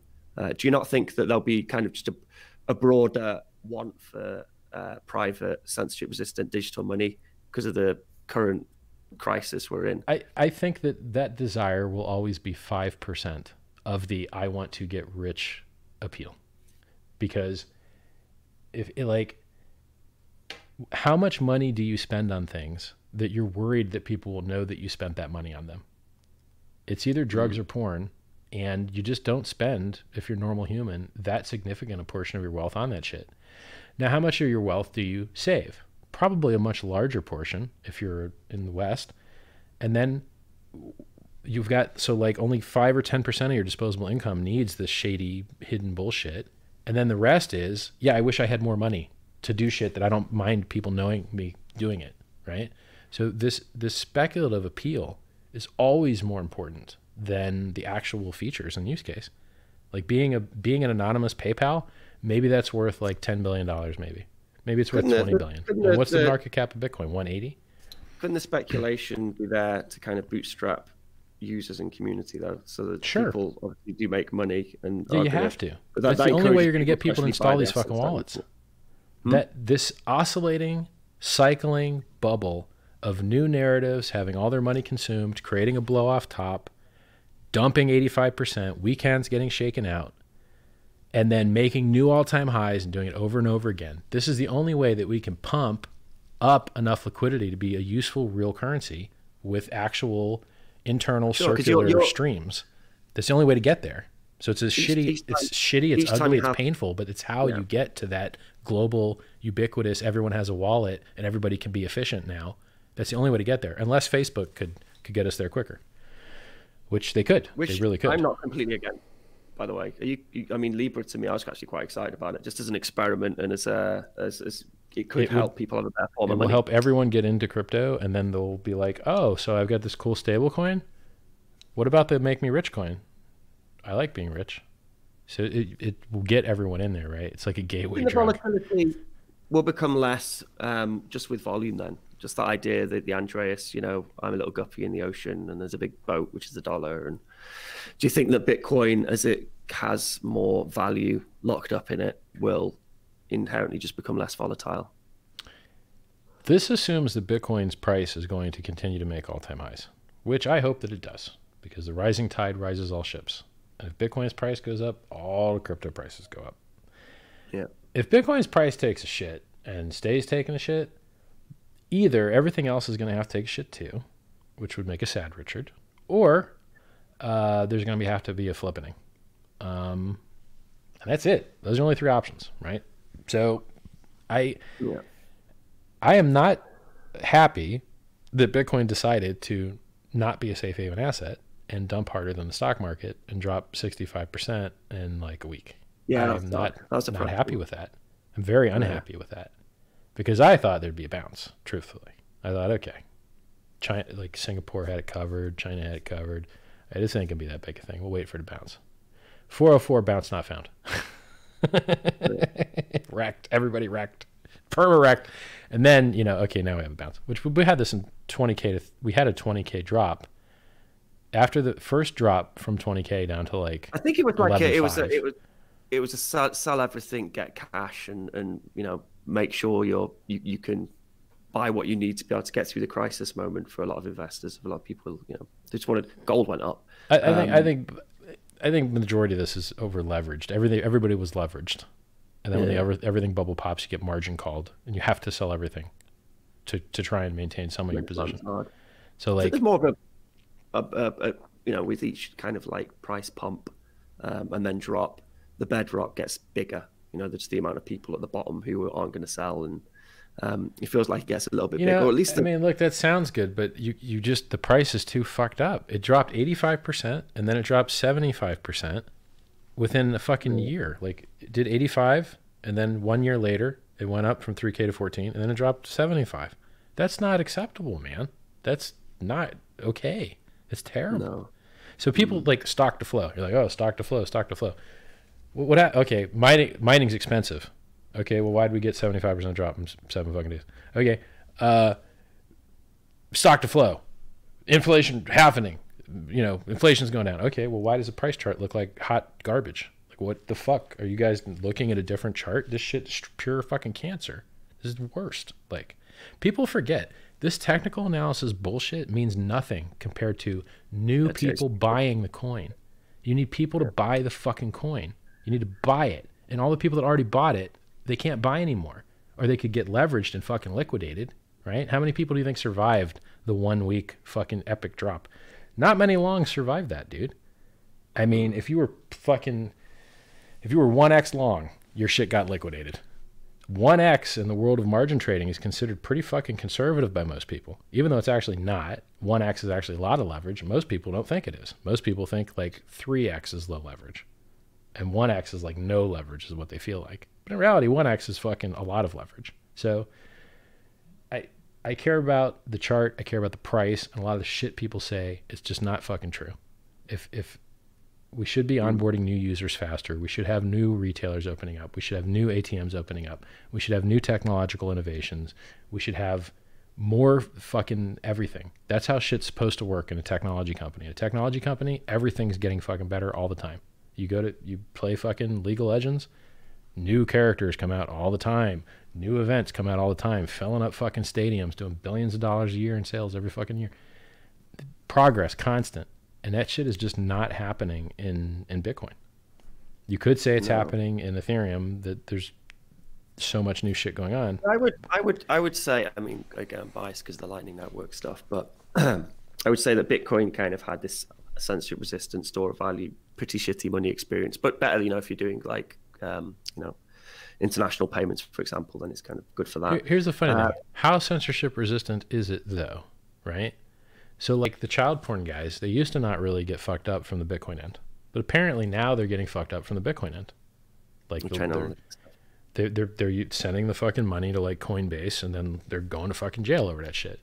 And so it's like, it's not actually censorship resistant payment. You will fucking go to jail.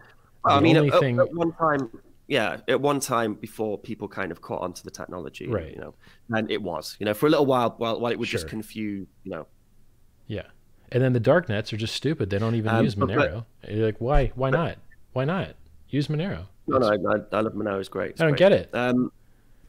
But I think now with Lightning Network stuff, I don't know. I can kind of like, I know a bunch of games developers, for example, are kind of building like, I'd love to pay a very small amount, go kill some people, and then if I win, I get the payout. That'd be cool, you know, and like an instant payout, I can get into my wallet. It would be cool. And it's an instant transaction. So that's kind of utility, which I think could kind of drive some adoption, just particularly if, like, you know, I mean, even the game. I hope Lightning works. I hope it does. Yeah.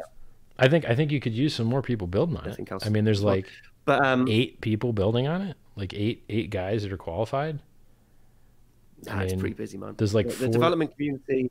The development community on Lightning is very similar to the development community on Ethereum. There's a lot of people building all sorts of stuff. Because the last time I checked, there was Lightning Labs that had the nice lady, super fast talking black dude, whose name I can't pronounce, you know, and like maybe 2 or 3 other employees. There were them, and then there's Jack Mahler, who has, I think, the Zap wallet, and then I don't know anybody else. So for me, it's like 6 or 7 people. Are there a lot more guys now? Well, I mean, so you're talking so like developing Lightning. Yeah, so I mean, you're talking about the protocol level stuff, aren't you? I suppose. Yeah. Because this shit's supposed to be released already for like a long fucking time. Are you on the Lightning mailing list? You're probably not on the Lightning mailing list. If you got on the Lightning mailing list, it's pretty busy. There's a lot of discussion on there. Good developers working on, and they're different developers too to Bitcoin. Yeah, well, there's some crossover from the Bitcoin. I think Rusty Russell might have done some. It's very similar to Ethereum, like the applications used for Hex. What's it called? MetaMask. Yeah, that kind of stuff seems to be being developed on Lightning. Much more UI. Good. Look, that's probably the best thing I can think of going on in Bitcoin, other than Taproot and. Yeah, I would say that's partly would probably be cool too. That's partly because it's hasn't kind of got that snootiness, which a lot of the Bitcoin dev community acquired at one point, you know. Because it's just so hard to not fuck up the code because it's spaghetti code that you have to have that snootiness or you introduce a bug. and they still introduce bugs, even though they, have a high developer pedigree. They need, like, the Bitcoin core code needs made to be modular and needs fucking audited. Well, yeah, I mean, that's... It needs it. It's not that expensive. Like Satoshi's code was renowned for being sloppy, wasn't it, and messy and clunked together. And that was a Mitaki went in and then fixed all that up and tried to modularize it. But no, it's still a mess. And it can be fixed and it can be worked on, but it takes 9 months to train to be able to make your first useful commit. Yeah, because the software is that complicated. That's fucking hard, man. But it's also the technologies are complicated too. Yeah. So you're working on hard problems, which is, again, actually kind of fills me with some confidence for Bitcoin. Let me throw this in there. People don't realize Hex is more secure than Bitcoin. They think it's impossible. It's not. It's actually very easy. The last big bug Bitcoin had was a consensus bug where anyone could mint as many free coins as they wanted. That was introduced by an optimization to the network stack, making the network stack more efficient, a little bit faster, a little bit less latency. Introduced a consensus bug because there are two. That was John Newbery, wasn't it? That was John Newbery, wasn't it? That was John Newbery. Yeah, I believe so. Yeah. So that happened and is likely to continue to happen because there's no modularity. Hex has its consensus code isolated in an uneditable smart contract that you can't accidentally fuck up. So that modularity and those audits that we have make it much, much, much, much harder to have an inflation bug in Hex than in Bitcoin, which is why Bitcoin has had 2 and Ethereum has had none ever. And Hex is even more unlikely than Ethereum or Bitcoin to have one because that particular bit of code is isolated and uneditable. That's progress, right? So audits plus modularity makes a more secure system. And being on a system that's never had that form of fucking bug anyway, it's advantageous. But people don't, they just think whoever has the highest hash rate is the most secure. And Bitcoin is not going to be attacked by that vector. Bitcoin is going to be attacked by bugs. And that's all the problems it's had. When has Bitcoin ever had a fucking hash rate attack? Hasn't had one. So people, if you care about security, you got to go to where you can actually get results. And the results are in audits and in developers and in fuzzing. And, like, there's a lot of shit you can do to make stuff work better. But I mean, Bitcoin does have a big bug bounty. If you can hack Bitcoin, then you can give yourself some Bitcoin. So that's an involuntary bug bounty. Everyone's opted into it, whether they want to be or not. It's the world's biggest involuntary bug bounty. Bitcoin's pretty secure. I mean, the inflation bug was pretty sucky. There could have been worse than that. Bitcoin Cash developer found it. By the way, if you guys ever want to keep the money you steal, do you remember the time when, and it wasn't that long ago, when anyone who spoke about Bitcoin always started with the caveat, it's just an experiment. It might all go tits up. Everyone might lose. That was just Gavin. Gavin said that shit a lot. I never said that shit. Did you not? I mean, I remember hearing it. I don't think it is an experiment. I think it's been around 10 years and there's many billions of dollars in it. I think it's fucking. You think it's post-experiment, actually fully functional? Yeah, for me. Maybe I'm running at a faster speed or something. 10 years is enough out of experiment phase for me. We know what this does. We know how it behaves. We've got a lot of chart history. For me, it's not an experiment. Hex was more of an experiment. How many people would claim? I have no idea. What would the price do? No fucking idea. What will it do from here? No idea. I didn't know it would 93x 118 days. It seems unreasonable to me. That seems like, like what? Really? So how many Bitcoins were 200,000 were claimed. Do you know the volume of Bitcoin which was essentially kind of claimed? 200,000 coins. 200,000 BTC. Over 27,000 addresses. That's fairly, yeah. And so you can go to hex.vision and make your own custom reports on any metric you want. It's a whole Kibana instance, which is built to make graphs and reports and shit. And he just took all of the Hex data and input it in there. And he's got 3 pages of dashboards you can look at for different metrics. So, who's the top referrer, who paid the most penalties, who's claiming and when are they claiming. And you have to see the moving average and you see the bubbles for every day for how many claims were that day. And so you saw like a whole shitload of people claim in the beginning, and then it trailed off, and then we made a bottom, and then it blew up again. And so now the claims are rising with the value. We've got real-time feed where you can see when people claim on hex.live. You can click feed. We've also got a Twitter feed called Whale Hex that tells you when people fuck themselves with fees or make a big stake or end a big stake. We've got a visualization called hexviz.xyz, which will show you with visual and audio anytime someone stakes or claims or does anything. And it just has these little things you can drag and throw around and play with. So when I say we have the best stats in crypto, we literally have the best stats in crypto. You can see everything, and you can verify it and audit it, and it's fucking great. And dude, it's free. Like, you should have a referral link. If someone clicks your referral link, they get 10% bonus when they mint their free coins, and you get 20% on top of their stack plus their bonus. So the currency inflates 32% to pay both you guys, and it's fucking free. And you can transform Ethereum directly into Hex if you want. No counterparty risk, no AML, no KYC. And you could, it's fucking free. Now, why is it free? Because I believe that, and you can see that it worked. So you can look and you can see, okay, these guys claimed, and then this guy bought. And so the address that he used to claim with now has more Hex than he claimed, which means he bought it. And so this guy buying it made up for all these other freeloading cocksuckers who may eventually buy, right? So it's a freemium product. So just like I got Bitcoin for free by double-clicking and EXing my computer, and then they got my real money because I liked the performance of it. I liked, okay, so I gave it to me for free, and then I liked it, and then I bought more. So Bitcoin used to have freemium onboarding when you can mine it with GPU or when you can mine it with CPU. But now it doesn't have that anymore, which is why other coins that still can be mined on GPU get that freemium onboarding experience for the hobbyists and the enthusiasts. They're the right age category and the right technical inclination. And so Bitcoin adoption was harmed by the loss of an on-ramp of hobbyist onboarding through, just fucking around and getting free stuff. And Hex reintroduced that. So now you can get free shit.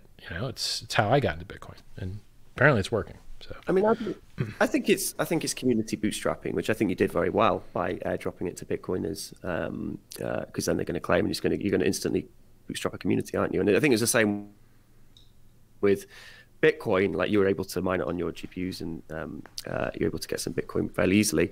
But then I don't think mining becoming harder was particularly bad, because then there was something of a community there which had developed. They gave money to Bitmain. Like, what community is that? Well, yeah. But I don't know anybody that mines on fucking ASIC. I don't know anybody. Again, though, it's a bit like a blockchain. Like, mining is a solution to some computer science problems. It's probably not the ideal solution, but it exists, and we use it currently. But I'm sure there's better ways of performing that task. I hope mining. Yeah. I mean, like right now, Hex is a hybrid proof of work, proof of stake. We do proof of stake for inflation, and we do proof of work for transactions. So, so I said shit like Hex solves some of these problems. Hex solves the mining cost problem, because those blocks are already being mined. Those expenses are already being paid. They're sunk costs. So when we piggyback a Hex transaction on top, it just makes the network more efficient. It's just taking that same rollback protection and energy waste that Ethereum users are already paying for, and we're just piggybacking a little bit of extra value on there. It costs a penny to 3 pennies to do your transaction, and we're getting all the censorship resistance without any of the negative externalities of miners dumping the price all day long. So Ethereum price gets dumped all day long for proof of work security. Bitcoin price gets dumped all day long for proof of work security. But Hex just gets to freeload and pay a penny. You lock your coins for 14 years. You pay 3 cents to get in. Maybe it costs 10 cents when you get out. So you got 10 years of fucking security for 13 cents. And yet the underlying substrate networks are just getting murdered with inflation. And that's another thing. Not only does Hex have less inflation than Bitcoin's ever had in the 10 years it's existed, but it actually has zero inflation. If you're an average length, average size staker, you're paying yourself inflation. So is there actually inflation to you? It's actually 0%, because you're not having to pay it to a miner to pollute the environment, and he's selling it on the market, pushing the price down. The inflation is just paid to the guys that can't sell it. It's just paid to the guys that are locked up. And so you have delayed inflation because they can't sell it. You have delayed inflation because new inflation is only paid on coins that have already been minted. So it delays the new inflation from occurring. It's a lower rate at a maximum of 3.69. And it's only paid to the the people that are just paying themselves. It's more like a fucking stock split, right? Like that you're not being diluted as long as you're an average length, average size staker.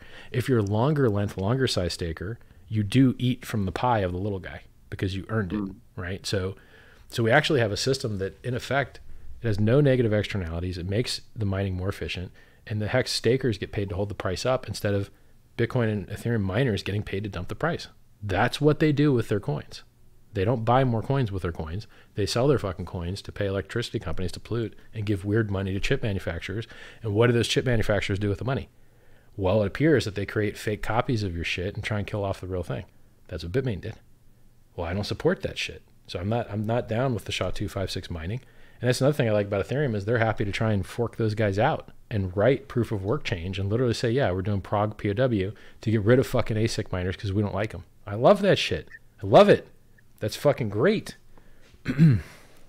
now, isn't there some centralization around the decision making on something like that? Would you say? Well, I mean, anytime you develop software, the software developing team is going to be small, and then if people run the code that they made, then that is a decentralized decision by the guys that run that code. If you write code, no one runs it. It doesn't matter what you wrote. So it's really up to the miners as to whether they're going to run proof of work change shit or not. And I don't think that's going to happen anyway because it's just too risky at this point. With Ethereum 2 coming online and sharding and staking and all this other stuff coming online, there's no reason to fuck around and like try and optimize this like last phase of the ETH1 stuff. You know, it's just the risk reward's not that good. It's not as good as if like we just had to do proof of work forever, then yes, I would care a lot more about it because I fucking hate ASIC miners. They're centralized. Yeah. They're just centralized. No, how many places can you buy an ASIC miner from? Four. Yeah, okay. Bitcoin. They don't care about Bitcoin. They just want to. They're actively attacking Bitcoin, and that's their business. Yeah, model. And they don't do any dev, and they don't fucking do anything for the community. For it, yeah. They don't. They're not good actors, in my opinion. Like sorry guys. No, never met one. Why aren't you fuckers on Twitter interacting with me? If you want me to like miners, why don't one of you motherfuckers say hi online, right? But nope, they're just sitting in their fucking towers, ivory tower, sucking away their rent. They're corrupt and very violent security professionals you employ to secure your blockchain. You know, that's pretty much all they are. So as you're tech agnostic, if Bitcoin had the ability to build something like a CD, I would have built it on there in a heartbeat.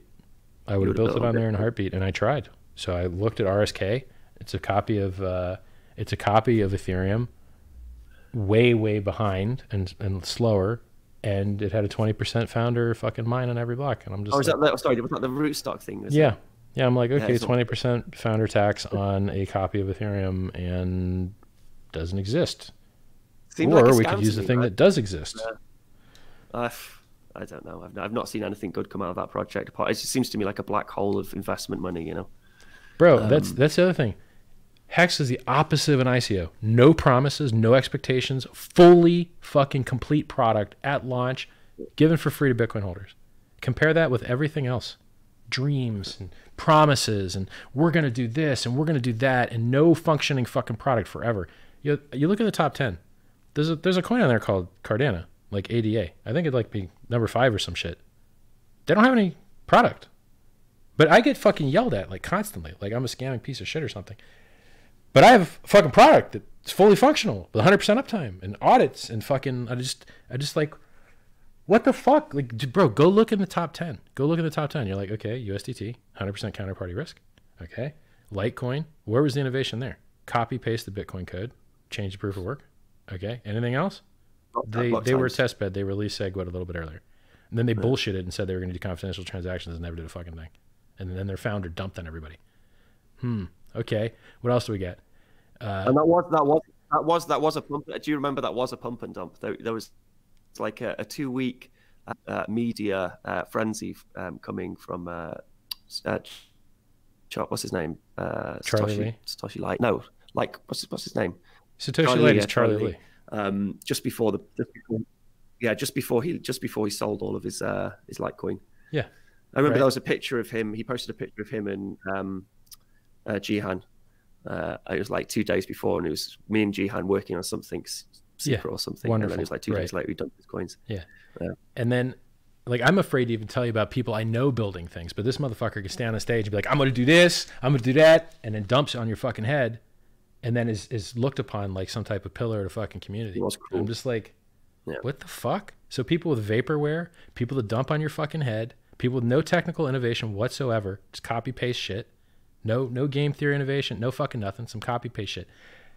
I'm looking way better than these other founders, like way fucking better. Like but people yell. I'm just like, damn, I got a self-help channel. I wrote these self-help books.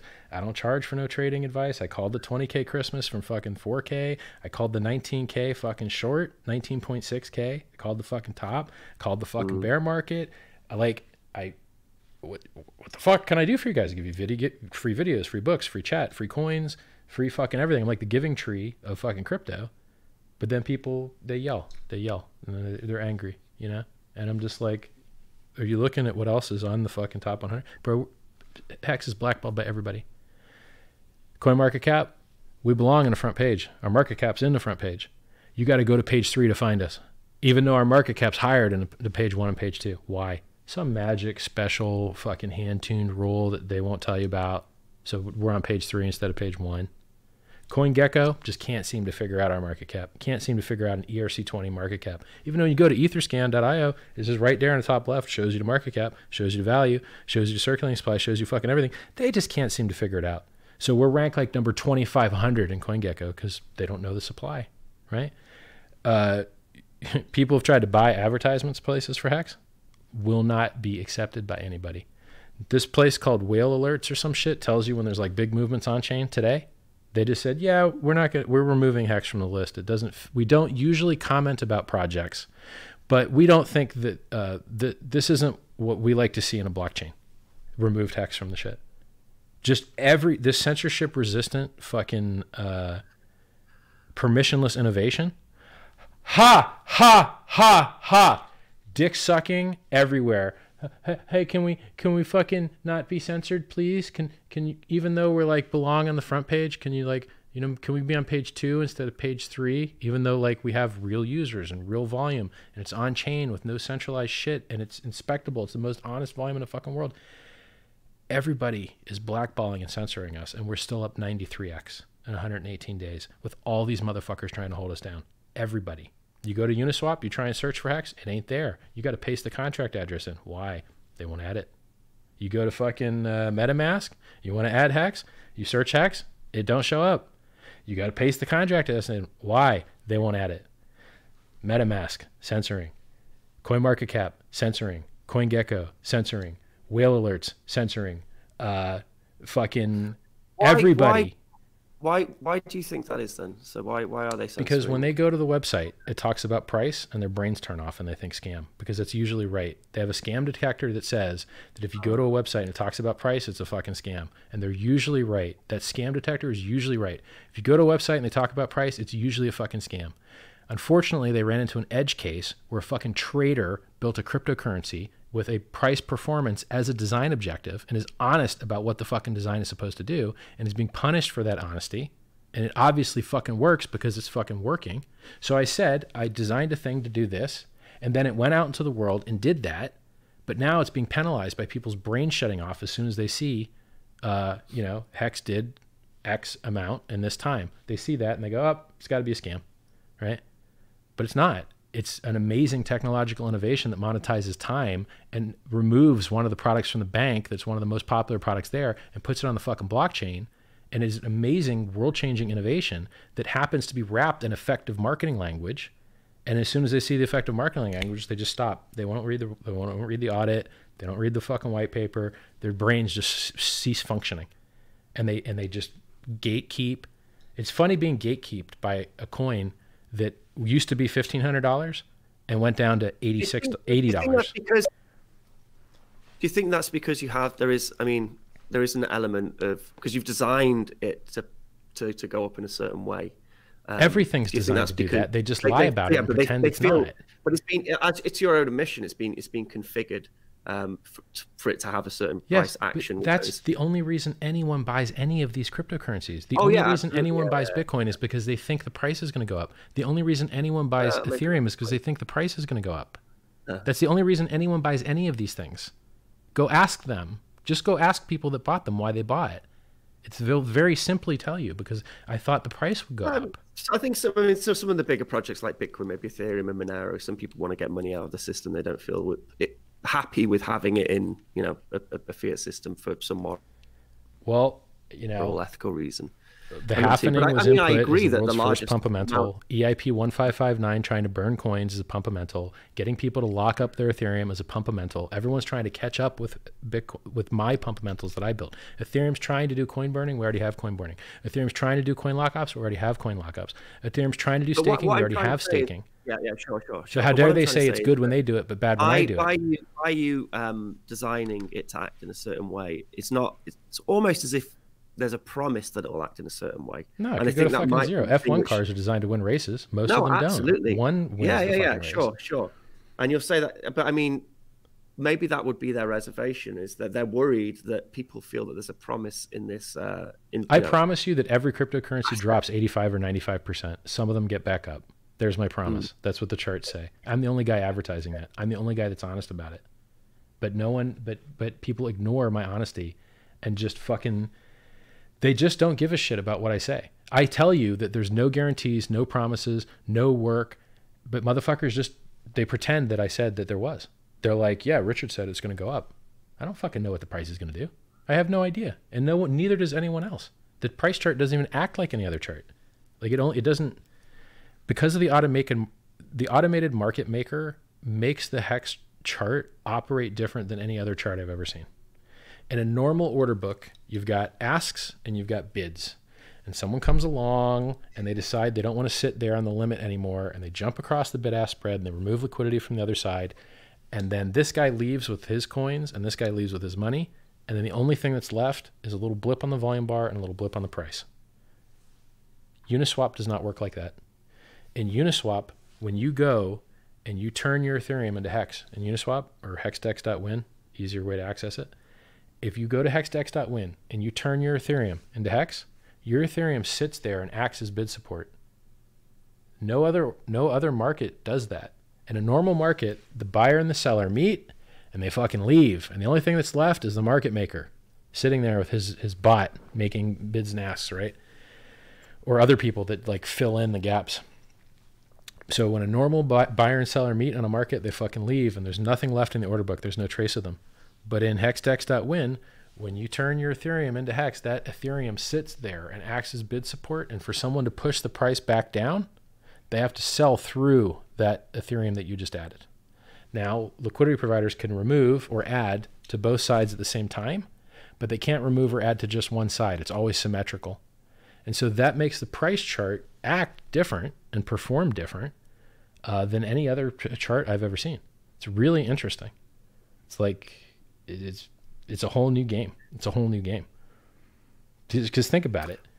I think any experimentation is good experimentation, particularly if the people who are doing it are honest about what could happen and what the potential.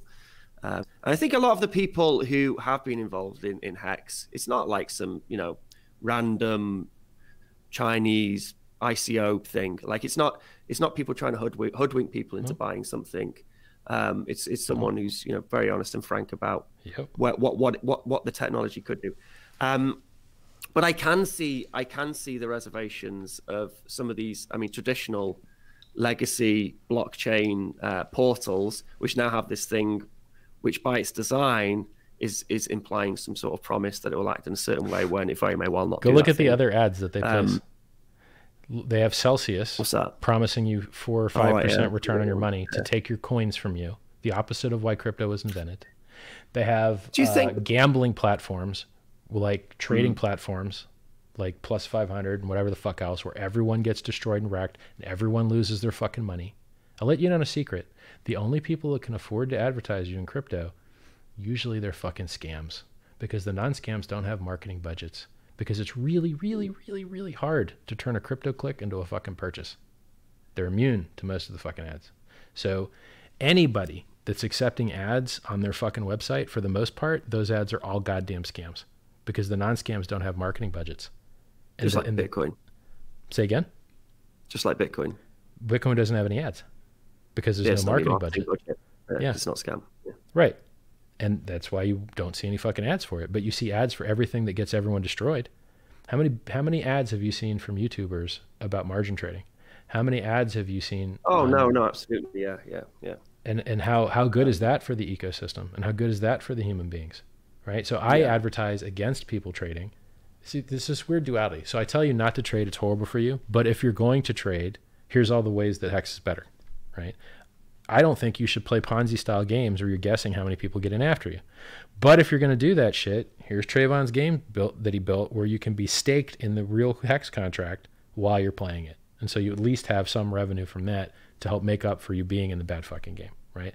So there's this duality where I'll tell you that this is the reality. Most shit sucks, but you make all the gains in the world. You shouldn't play games, but if you're going to do it, here's a fucking better way to do it. And it's hard to put me in. Do you think you'll see more projects like Hex where the price action is designed to work in a certain direction? Everybody's tried to do this. They just haven't done it as well. Do you think you'll kind of see some copycats or people are trying to reproduce other financial tools? Yes, it's likely. So, I mean, do you think that, I mean, so that's kind of like almost like a commodity use for something like Ethereum is you're leveraging Ethereum to be able to build this other thing. We're the number one app, the number 1 to number 3 app by users for 5 months now on Ethereum. But for some people, for some reason, people don't recognize that and realize that we are the killer app for Ethereum. The killer app for Ethereum is us. There's no more popular dApp than us by user count. And recently, our volume's kicking up like a motherfucker. $5 and $6 million a day now. So you compare us to other dApps. You can go to dappradar.com. You can sort by users. You can sort by volume. It goes across all the chains. And see how much ass Hex is kicking while everyone's censoring us, while everyone's holding us down. So it's like what every article says it's an exit scam. Fucking every single article is insanely crazy, retarded anti-Hex. All of the fucking articles. Well, this is. Do you think that because there's such an overwhelming bias to be anti-Hex? I mean, I'm not saying I would be for Hex. I mean, I'm for experimentation. I like experimentation, and I think if people are aware of the risks and they want to invest, then but what is the risk? Who am I to what is stop the risk? That? It's more secure. It's faster. It's audited. It's open source. There's no off switch. There's no pause switch. That would be but that to me would be so. Now let me clear something up. When I say open source, I mean openly viewable. Not you can't copy it. Yeah, there is always a risk, isn't there? But if people are aware of how the technology works, or whatever, and they want to invest in it, then that's absolutely fine. Who am I to stop them? But I think that because you've designed it to work in a certain way, and you say something like, what are the risks in investing in this thing, then that kind of the risk is it could go down to zero, like all the other cryptos that you're fucking around in. So people always need to be reminded of that, I think. I remind them more than anyone else. I'm the guy popularizing the 85 and 95% drop. Nobody else is talking about it. I'm the one saying that Bitcoin and Ethereum's chart looks like hot garbage. Other people aren't advertising that because they just lose followers. I'm the one being truthful and accurate about it, but I'm not getting any credit for it. I'm being people are assigning statements to me that I'm not making.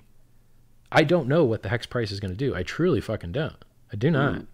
I know it's designed to do. I know what the game theory is designed to do, but what the fucking humans are going to do, I don't know. I mean, at some point, I assume the shit's going to go down 85 or 95%, but who the fuck knows when? I have no idea. How long did it, look at the Bitcoin chart. It went up from 200 to 20,000. So it did 100x, and then it dropped 85%, and then it did a 5x, and then it dropped 75%. It's very hard to predict this shit, man. And a 5x is pretty fucking okay. If you can make a 5x, that's pretty okay. If you can make a 93x, it's pretty okay, right? Like any x compared to the regular fucking world, 1x is an amazing return in the legacy world. Berkshire Hathaway can't beat 20% a year. Can't do it. So if you can get 20% in a goddamn day, well, that's pretty fucking good, right? And we've had multiple 20% days over the last couple weeks. So, but would that continue? Do you think that's going to continue to forever? It's not now. No, everything's an S-curve. Everything's an S-curve. Yeah. Absolutely everything in the world is an S-curve. That linear extrapolation of we're just going to fucking go up forever, it ain't happening. You run out of energy. No. You run into externalities and frictions. So as long as people are aware of that, as long as people are aware that, you know, the day they buy when they think it's going to go higher may in fact be the day where... Yeah, it could be the fucking top. Yes, you could be buying the top. Yeah. And the question is like... the back buying, which is involved in all trading, particularly trading, you know. Yeah. How many tops happen 4 months in? I don't know. In the charts that I've looked at, most tops don't happen 4 months in the charts that I've looked at. So maybe today's the top. Maybe Hex goes right down. But I would ask you this: how did you get the supply to sell the price down? Because if you hate the Hex price and you don't like it and you think it's too high, where are you going to get the coins to sell the price down? You gonna emergency end stake? Doesn't work. You don't get that many coins out of it. You get fucking nuked by penalties, depending on how long you did it for, right? So where are you going to get the coins to sell the fucking price down? Imagine when flash loans exist. Do you know what a flash loan is? No. A flash loan is an amazing technological breakthrough, one of many that has just recently occurred. You can borrow as much money as is available to borrow for free. So if there's a pool of liquidity that, say, it has like $20 million of Ethereum for borrowing, right? And you pay just a fee to borrow it. You can borrow all $20 million of Ethereum for free as long as you return it at the end of the transaction. And so what you do is you create a transaction that for free borrows the 20 million, enters this position, enters that position, shorts this, longs that, takes an option on this, and then settles all of its trades. So you've pushed the order books around and you've fucking manipulated the market so that you won your trade. And now you've got profit at the end. And because you had profit at the end, the transaction completes. And then you get your profit. And the loan is paid back. You made the arbitrage profit. Those markets got shoved around. And this is what happened. This has happened multiple times in decentralized finance. It doesn't complete unless you make a profit. Exactly. The transactions don't complete. Exactly. If all that shit that you mechanized and built didn't work and wasn't profitable, then it's as though it never happened. And then it cost you 10 cents. So it cost you 10 cents to have the opportunity to take 20 million to push markets around. Isn't that a very dangerous tool to have out there in the world? No, because it's the same thing any fucking asshole whale could have done that just had his own 20 million stack. So it makes arbitraging markets more efficient because you don't need capital to arbitrage the markets. Now, if you don't have your platform designed properly, like these stupid fucking retarded maggots at BZX who don't know their ass from a hole in the ground, and who used a price oracle with no time waiting on it so that anyone could just shove it really hard for 10 seconds and win a fucking trade. So those guys just lost a lot of people's money because they're fucking losers. There's people that design bad software. And when you design bad software, people can use good software to fuck you up. So if you want to have a margin trading platform, you need to use a time-weighted average price to prevent manipulators from just shoving the price for a second and then winning a fucking trade that they shouldn't have won, right? Which is why if you go on any real margin platform in the world, they use time weighting. Well, these guys are stupid and they didn't, against the advice of the people that made the fucking price oracle. So if you can get flash loans for Ethereum, because people lend Ethereum out very readily, because you can't make any money lending it out. You can only make 0.14% on your Ethereum lending it out for a year because it's so plentiful. Everyone's happy to just lend it out. Nothing else to do with it, right? So there's no money in holding on to your fucking Ethereum.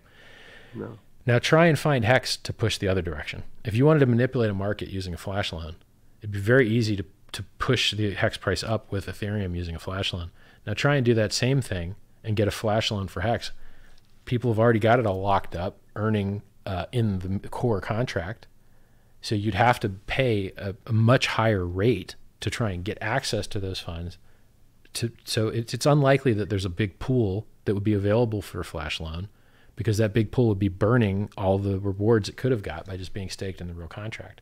And so I think that because it's very cheap to borrow ETH and very likely to be expensive to borrow Hex because there's something else that's always willing to pay you more to lock it up, that it will always be easier to long Hex on a margin platform than to short it versus Ethereum, because you can get flash loans for ETH, but you can't get flash loans for Hex. Now, maybe that strategy of just pushing the market around using a flash loan gets canceled out by the time wait, because it makes us have to push it for longer, you know? And I'm not sure how long your transaction can like sit in the memory pool. I think the ability to manipulate with flash loans might be greatly reduced using the time weighted average price, which is good, right? Like you don't really want the manipulation, but I'm just, if someone releases a margin trading platform that doesn't use time weight as like a stopgap until the time weight's done, because Uniswap v1 doesn't do time weighting, but Uniswap v2 does. Uniswap v2 isn't out of audit yet. So there's this gap where you could use Uniswap v1 as a price oracle now and have shenanigans with people shoving it around with a flash loan. It'd be fun to watch. It'd be fun to watch. It's incredible the amount of experimentation, innovation which is going on in playing around with markets. Do you think that some of this, what you call pumpamental type thing, though, do you think it's not just market manipulation using cryptography? Do I think it's what? Market manipulation, just using cryptography. So you're instead of having something, you're stopping something from going down by having a whole bunch of sort of back that it kind of only goes up. Well, so manipulation is a funny thing, right? So when the Bitcoin price goes up, I'm not saying that in a judgy way. I'm just saying like what you would call historically something like market manipulation. Well, I mean, you're asking an ethical question, so it's really a framing error. When the price of Bitcoin goes up, it's not unethical. I'm not being ethical. I'm just saying, like, if you manipulate markets to a certain thing. No, but you're preloading the question with a charged word called manipulation, and I'm trying to speak to you to the quality of that word. Manipulation to you means the price did what you didn't want it to do. So if you were in a short position and the price went down, you would think that was organic correction. But if you're in a long and the price goes down, that's manipulation, and the market maker tried to run my stops. And so human beings think that manipulation is whatever costs them money. And human beings think that whatever makes them money is organic growth. That's what the human beings think. The market doesn't actually operate that way. The majority of market movements are organic, because you find out if you try and push the market around as a whale, that a bigger whale comes along and eats you. And then you don't have a stack anymore. You're like, oops, I thought I was the biggest whale. Nope, this other guy can fuck your position up. And you can't defend it because you used too much of a percent of your stack. So is it manipulation that the S&P 500 only goes up on a long time frame? Is it manipulation that Amazon only goes up on a long time frame? Is it manipulation that Facebook only goes up on a long time frame? I mean, they are manipulated to go up. I mean, that's it breaks the word. Like the word it loses resolution. Which we're all aware of, but I mean that they're through kind of human action and decisions, whereas the thing which you would design to have fundamentals is being designed to be manipulated. And well, so let's go in depth on it. Is delaying gratification a useful human behavior? Yeah. So at the beginning, you're adding sort of that manipulation, but rather than so it's pre-configured to kind of be manipulated to do a certain thing. So is the halvening manipulation? No, the halvening you could easily frame the halvening as the same. Okay. I'm just saying that so is ending prices in .99 evil? Is offering buy two get one free evil? Is using frivolous language? I mean, should you be able to use adjectives? Like maybe you shouldn't have delicious steak. Maybe they should just all be called steaks. I mean, you end up in a shitty world. Like the FTC and advertising guidelines has already figured out where the ethical limits of language exist, and they're codified in law, and there's specific tenets and guidelines regarding certain industries that you're in. So if you're not a bank, you're not allowed to put bank in your fucking name. They're restricting your speech so that people have healthier commercial relationships by and large, right? You see people saying, I'm not a financial advisor all the time. By the way, guys, I'm not a financial advisor. Why? Because it helps people have better commercial relationships. So, I believe that delaying gratification is good. I believe that not trading is good. I believe that reducing the amount that miners pollute is good. I believe that reducing the amount miners are paid is good. I believe that reducing the amount that people sell the price down is good.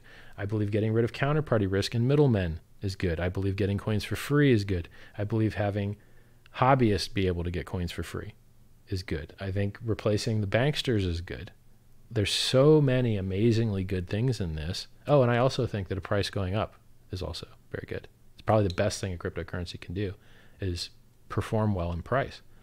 So for me, in my worldview and the things that I care about, this is an amazing world-changing innovation. And for people that are upset that they didn't make 93x in 3 or 4 months, it's a scam because, you know, when you go to sell, there won't be any liquidity there. Okay, well, let's go look at everything else's chart. How's oil doing? Is oil doing well? Okay, is it a scam? Amazon dropped 95%. Is it a scam? Bitcoin dropped 85% time and time and time again, over and over and again. Is it a scam? No, these shits just move up and down a lot. But if you choose the right project and it has product market fit and it has new user onboarding and it has innovation and it can't be stopped, then over a longer time frame, I feel that it's going to be more successful than these other things that have off switches and have fucking no product market fit or just carbon copies of some other shit with minimum variables changed. It's a superior product that meets people's needs and is fun and enjoyable to interact with. It has more speculative stickiness. It's more fun to watch. It's better community. Like join t.me/hexcrypto and actually hang out with other humans there and talk. It's a better engaging experience. So it's more healthy for the human. It prevents selling fucking bottoms. Like it's got so many good features, dude. I wish people just look at it, just try it. The people that try it, love it. It has features for someone who wants, you know, those particular features, and it has those features for those people. Yeah. It's the most liquid coin in the world on an on-chain exchange. Experimentation. That's not Ethereum or a stable coin. And soon, if the Jelly Swap guys build it, maybe you'll be able to trade Bitcoin for Hex directly with atomic cross swaps with an automated market maker, so there's always a counterparty there. Right now we have it through Atomic Swap Wallet, but it sucks because you have to leave your computer online to have your order in the order book. You have to leave your computer online to complete a transaction. It sucks because now you have to have 2 people that are online at the same time. It's a nightmare. So it's too clunky for people to use. This Jelly Swap system, if it works, should allow people to trade Bitcoin for Ethereum. Is already working. They don't have a Hex thing yet, but maybe they'll build it. You know, like you don't have that in Bitcoin, man. You don't have on-chain exchange of Bitcoin. And it's really important. That how many billions of dollars have been lost to these fucking exchanges? They're the enemy. You should hate centralized exchanges. Taking your data, losing your data. Now you've got Indonesian people acting like you everywhere else in the fucking world, taking out loans in your name and shit, making you beg for your own money, de-anonymizing you. Fucking, it's pure cancer, right? Like, decentralized exchange, I mean, the fact that this is so liquid and useful on Uniswap, that might be like 30 or 40% of the entire value of the project. I mean, that might be 30 or 40% of the awesomeness is that ability to trade on chain with no fucking AML, KYC, counterparty risk bullshit. That might be 30 or 40% of the value of the project, right? Trustless interest is nice. Being able to value time with a first chart of future market supply. No other cryptocurrency has this in the entire world. Remember when I told you if Satoshi was going to dump on you, you wouldn't believe him?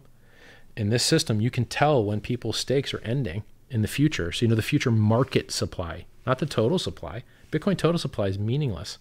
You don't know, like those coins never fucking move anyway, right? In this system, you know when they can move. You have the first chart. It's not necessarily meaningless. I mean, we know there's only ever going to be 21 million minted. Not that there can't be more. But that doesn't help you predict the price. It's entirely, what I'm talking about is if you want to have certainty in your investment, you want to know when someone can dump on your ass.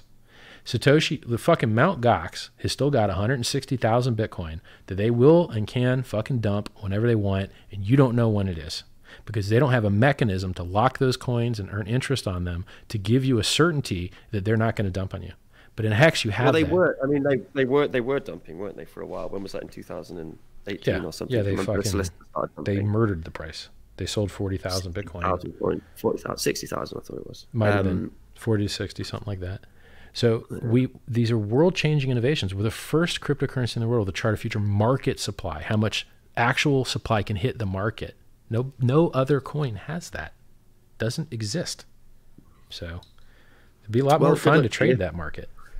Yeah, I mean, good luck to the project, and I hope that nobody is affected negatively. I don't think, you know. Somebody will. Somebody is going to be affected be negatively. Somebody's going to buy a fucking top. It's going to happen. They're going to buy a top and they're going to fucking sell a bottom and they're going to lose their keys. Yeah. There's going to be people that are fucking sad, just like in every other speculative instrument in the world. That comes with every speculative instrument. Anything that has a price move is going to have somebody that bought the top and sold the fucking bottom. It's going to happen. That's not something you can design out of a speculative system. It's not fixable.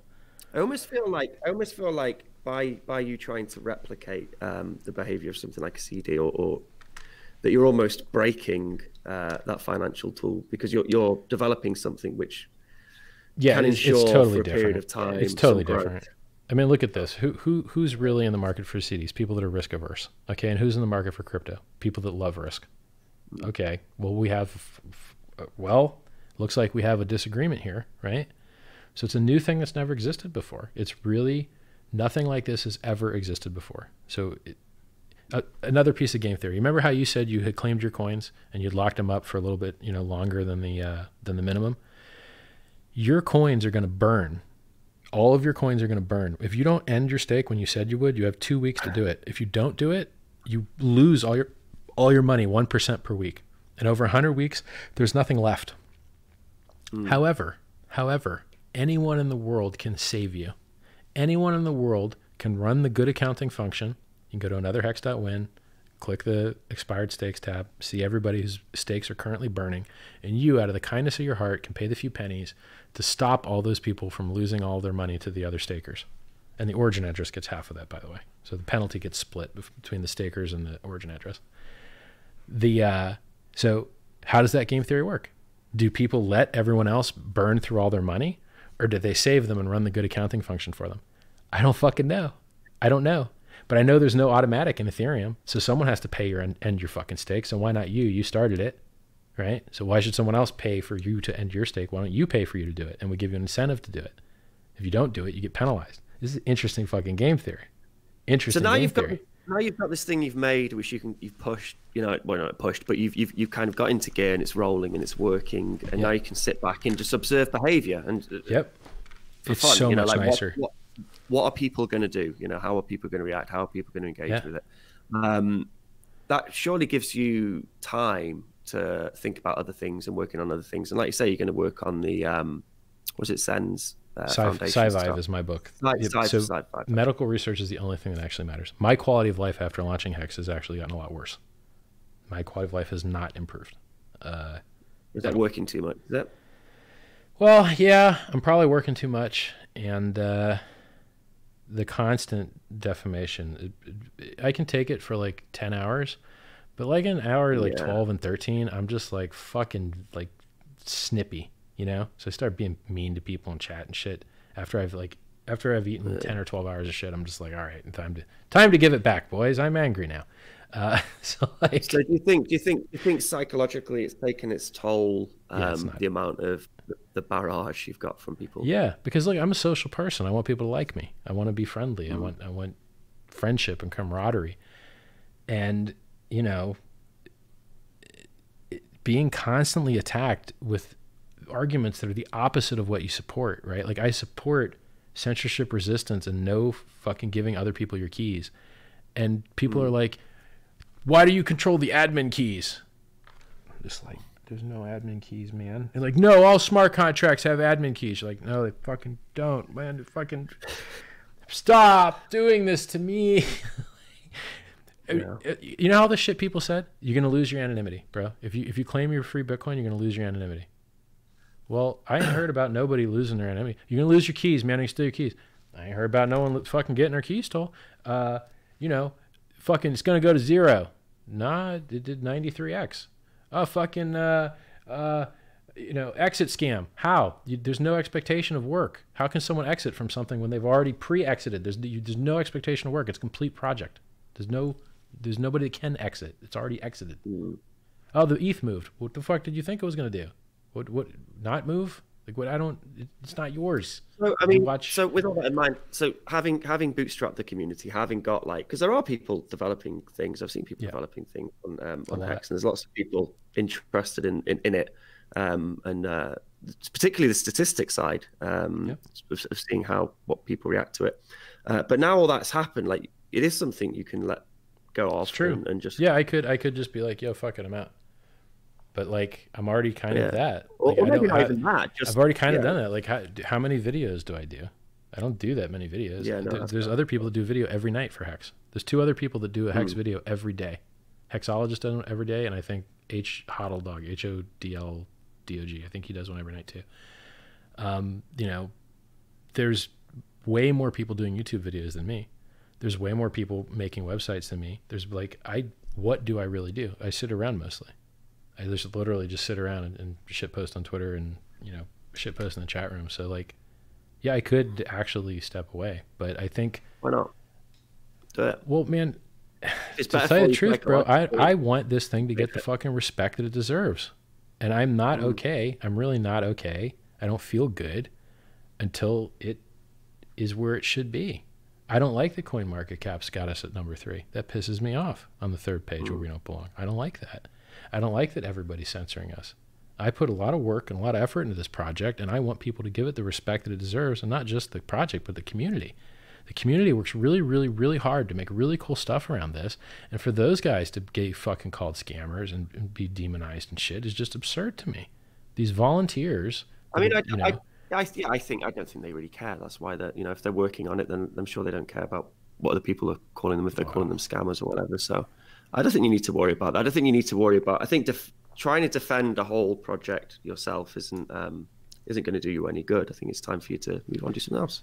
Get back and just keep an eye on the community. Just keep an eye on the stuff which comes out of it, and maybe occasionally do a little video, looking at it. But that's kind of where I'm at. But it doesn't feel like it. Come back to the Bitcoin. I have to see where my fucking time's all going. Yeah, Sci-Vive is the thing, dude. Let me put it this way. I have probably shortened my lifespan through diet and exercise choices revolved around this project. This project has probably cost me 6 months of lifespan. This is not the goal.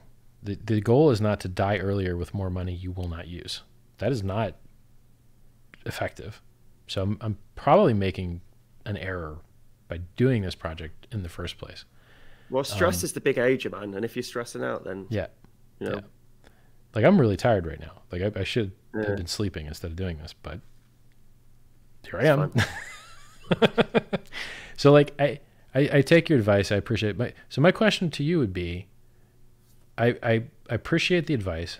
What is the motive behind the advice? Like what is the outcome that you're hoping for? Is it my personal health? Is it different innovation in other places? That, but I also think, no, I partly want to see you just engage and do different things. And it was cool which when things? you were, which things?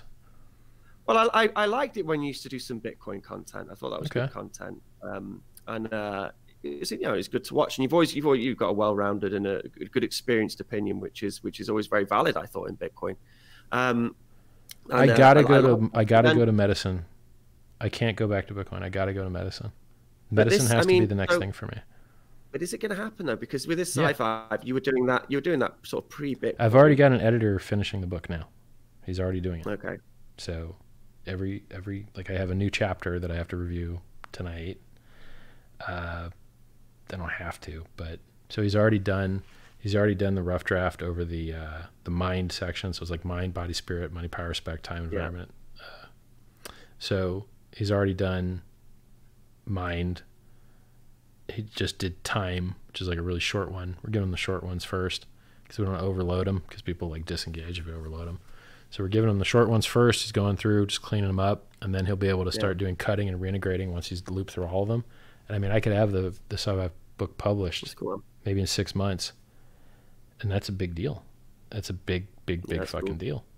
Is that your first book? Well, I mean, I wrote 2 books, but is it a book if it's not fully edited and like published? You got it edited and published in paper format. It has to be a physical. Right. Yeah. Book. So I mean, it's nice having it on whatever else. But look, you can download it for free now and read it and shit, but it's it's missing narrative glue. So it's got things you can do to make your life better that are awesome, good ideas, but they're rather random, right? So to put narrative glue between them, and give it more of a, you know, this leads to that kind of thing. That's the work that needs done. So that's next for me. Saving lives is next. But you are someone who's you're clearly incredibly interested by the technology, by Bitcoin, by Ethereum.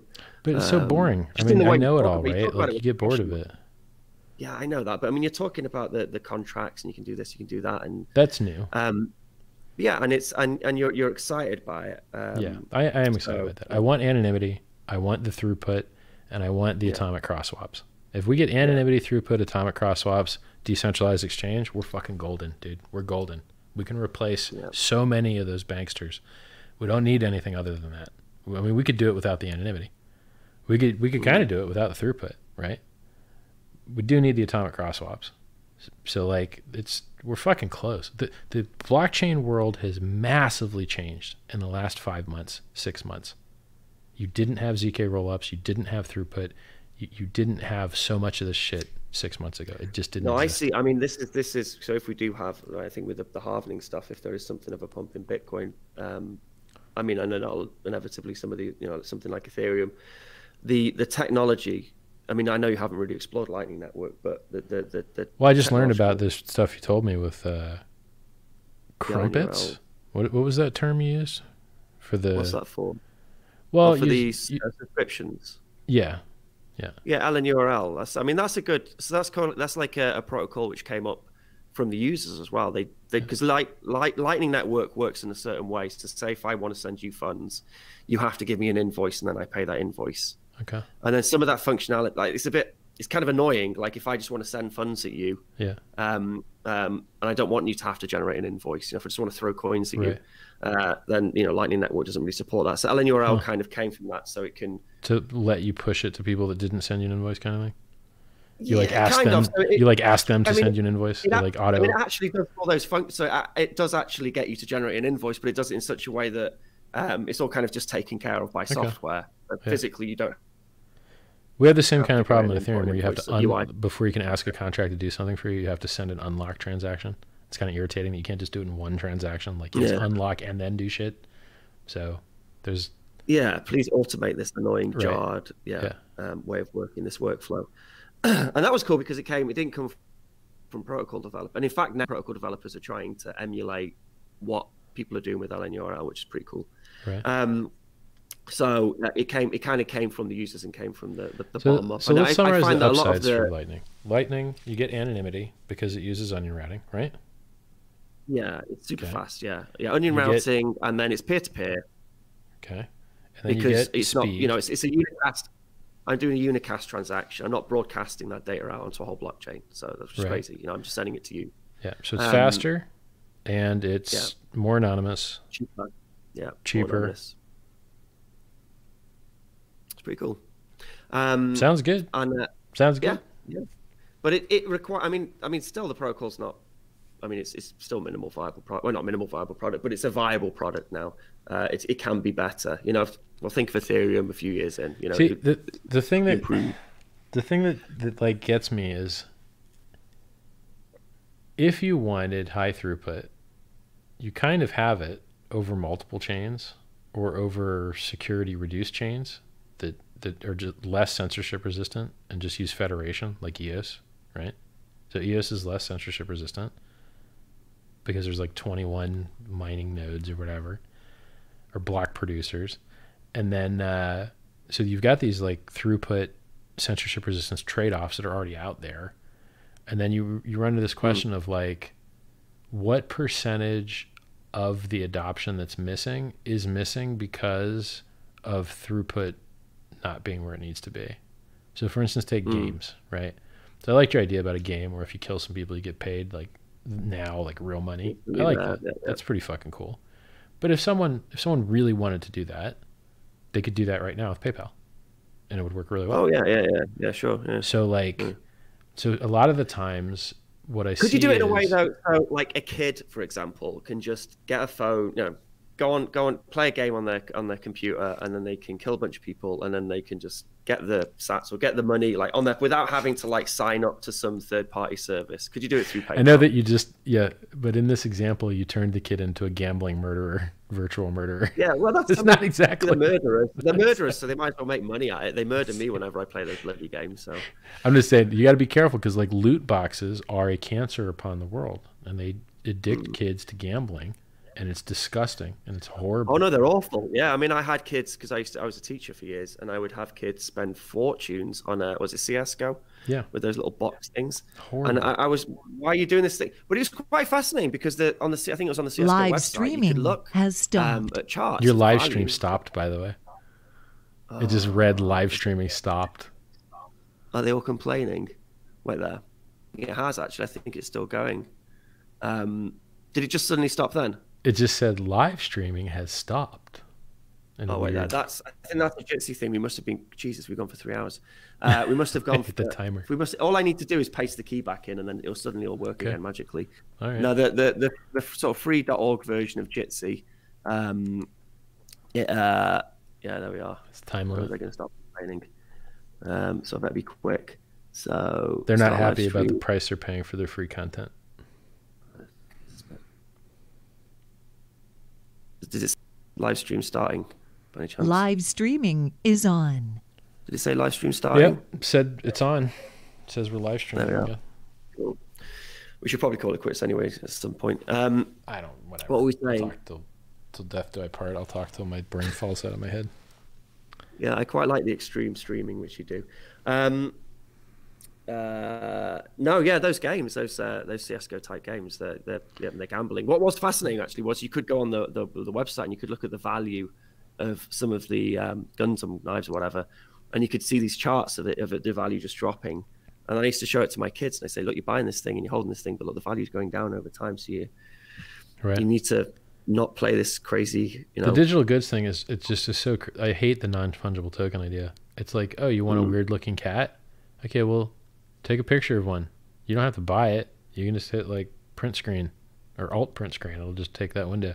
You don't have to fucking like get wrecked doing some weird shit trying to collect a weird JPEG.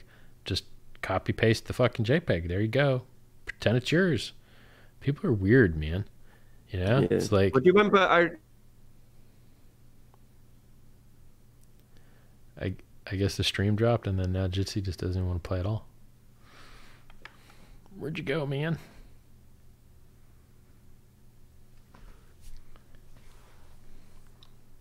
Let's see if I can type.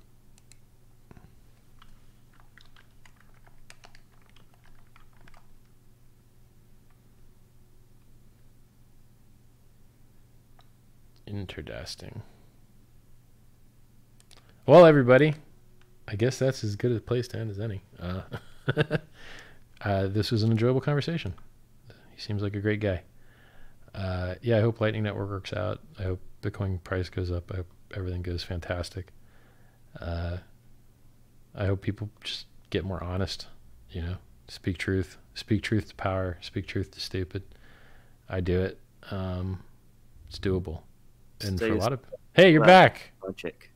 I was just doing my outro and I'm like, yeah, you're back. I'm still recording on my side.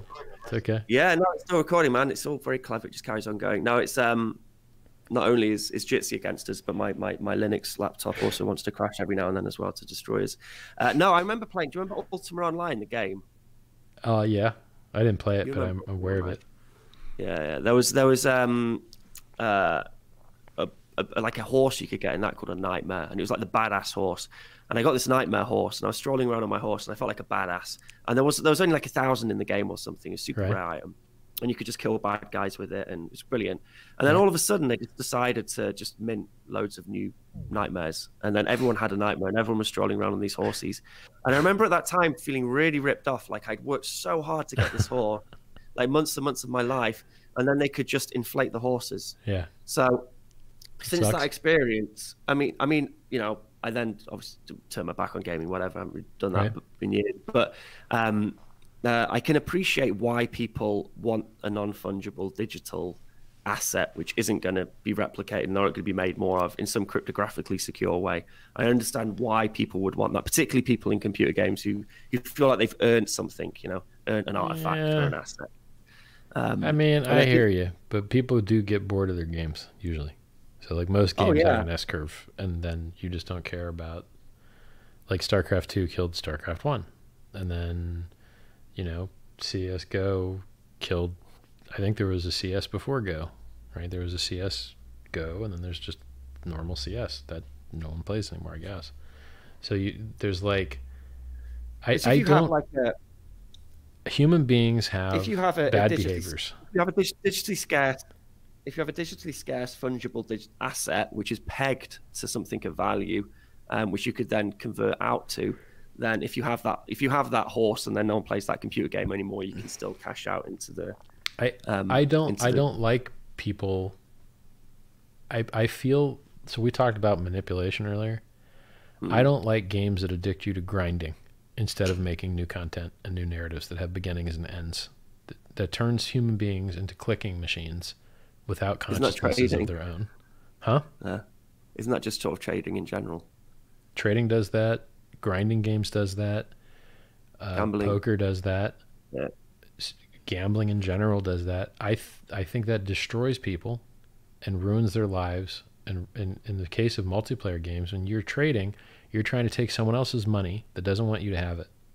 And you're going to lose, and he's going to lose. And the only person that wins is the guy in the middle, so that he has a bigger marketing budget to go cancer 2 extra guys every once in a while. And it's a horrible fucking thing for everybody involved. It sucks. And so loot boxes are that, grinding games are that, trading is that. And, you know, non-fungible tokens are also that, in my opinion, because you're abusing people's. So a lot of these abuses are manipulation of intermittent reward, making sounds in the tone of C. You know, if you're on the Las Vegas Strip and someone wants you to take their hooker flyer, tap, tap, hand. Tap, tap, hand. Why? Because you want to complete the rhythm. You want to like not leave it hang. Oh, that's interesting. And so all of these behavioral hacks, they're great when they're used for good, and they're terrible when they're used for evil. And so I don't want people to become addicted to false scarcity. I don't want people to become addicted to pictures of ugly cats that are procedurally generated. In general, procedurally generated things are fucking horrible. You know, they're just not good. So I don't want people to fall into some local maxima where they just get addicted to some terrible, like I lived my life there. I've played 20,000 hours of StarCraft 2. Or no, 20,000. You are just hitting the dopamine button. Like that's right. I mean, it's, all of those 20,000 hours. It's like it's too much time, man. And I played a lot of Team Fortress 2 and a lot of other games, a lot of Destiny and all this different shit. And I blew years of my life addicted to those terrible behaviors. And I don't want to see other people that way. So I really would prefer that everyone find enjoyable ways to spend their time, that when they go to sleep, their life is slightly better off than it was the day before. You got to have something that's building over time. So when you go to sleep, maybe you got something that's working for you. Maybe it's your IP, maybe it's your house, maybe it's rental, maybe it's a business you built, maybe it's just that you're learning and becoming stronger every day. Something. I don't like people being turned into empty husks, living other people's narratives. You know, right now we're creating content, and the people watching are going to live our narrative for these moments. And so we try and lead them to good places by telling them the truth and empowering their lives. And a lot of these other narratives that you can get involved in that are addictive for people, like conspiracies. How much money has anyone ever made believing in conspiracy theories? There's no profit in it.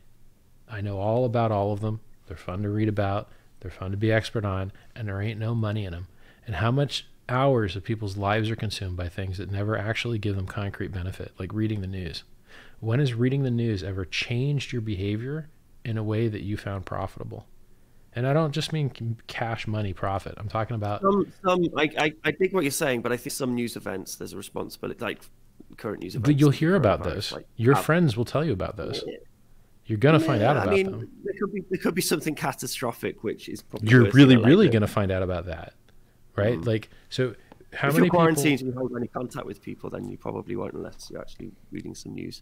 So I know where you're coming from. I mean, I don't Utility. think it's particularly how people Utilitarian. humans Utility. addict themselves to news. I want to see people get benefits out of their behaviors. And I see a lot of people that are not getting benefits out of their behaviors. I see a lot of people that waste whole lives in quiet desperation because they thought they didn't have any time when really they had the same time anyone else has, and they just spent it on the wrong shit. So I'm not a fan of NFTs. No, but the reward mechanism, manipulation of reward mechanisms in the brain. I mean, even Twitter, for example, and some of the social networks which people engage with now addictively. The guy who wrote Black Mirror, what's his name? Charlie Brooker, he said that the most successful computer game ever made was Twitter. Because it has the reward mechanism. Then you make an avatar, you make your own character, and then you level up, and so it's very much like a game. Like it's good that you mentioned that. I should get the fuck off Twitter. Truthfully, I really should. Yeah, I have taken all of the low hanging fruit off of that shit. There ain't no low hanging fruit left on Twitter for me. I got it. At least crypto Twitter, right? So like, there's like maybe investing Twitter I'm not in or whatever the fuck. So I'm trying to make my life better as well, right? Like I need to drop some weight, which I've needed to drop forever. So fuck.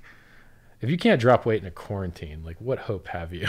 Like, I'm actually having to cook shit. I don't like cooking shit, man. It sucks. It takes forever. And then you got all these fucking dishes. You're like, God damn, what am I doing all this?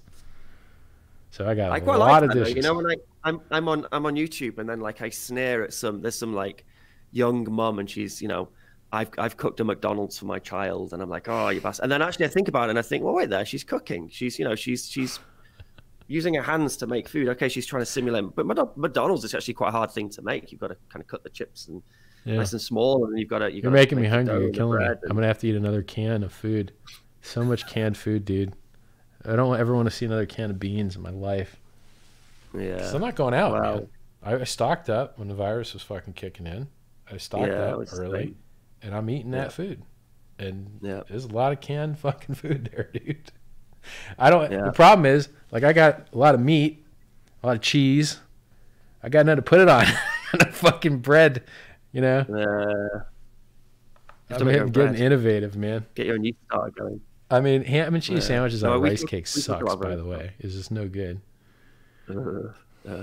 Putting everything on fucking rice patties. I'm about to run out of those things, too. Yeah, this is actually a worry. These people quarantined indoors, not moving around very much, all eating shit. But I suppose if I'm right, and if we do have food shortages, which I'm prepared for, and I think that will probably happen because it happened in other parts in history, so why wouldn't happen now? Then there you are. There's a good excuse to go on a diet. Food shortages. I could use a diet, dude. Because I went and brought the most energy dense food, so I have like a fucking assload of Nutella. Like how I'm gonna fucking die, dude, of a Nutella ingestion. I'll buy the high calorie stuff which lasts me years, and then I'll just try and eat it all in a few months. Yeah, right. Bro, it's been really fun talking to you. Thank you, man. But we should probably end. No, it's nice. It was nice. I'm glad that the Hex chapter is you made a thing. It's out there in the world. People are using it. People are getting benefit from it. They're enjoying experimenting with it. You've been very honest and forthright about the dangers involved in it. Yeah. So I can't criticize you for that. It's not the sort of thing I'm not really interested in so much in financial tools, but it's interesting to see you simulating something which is out there in the financial world and putting. Yeah, I think all of that experimentation eventually will make it. I want to see where it goes. I'm fucking curious. I want to see where it goes. Yeah. Where's it going to go? Who knows? Like, fascinating. I'm excited. And what better time to sit back and watch it? But I'm also glad to hear that you're moving on because I don't think it's a particularly healthy project for you. And you're moving on to more. But here's the thing, right?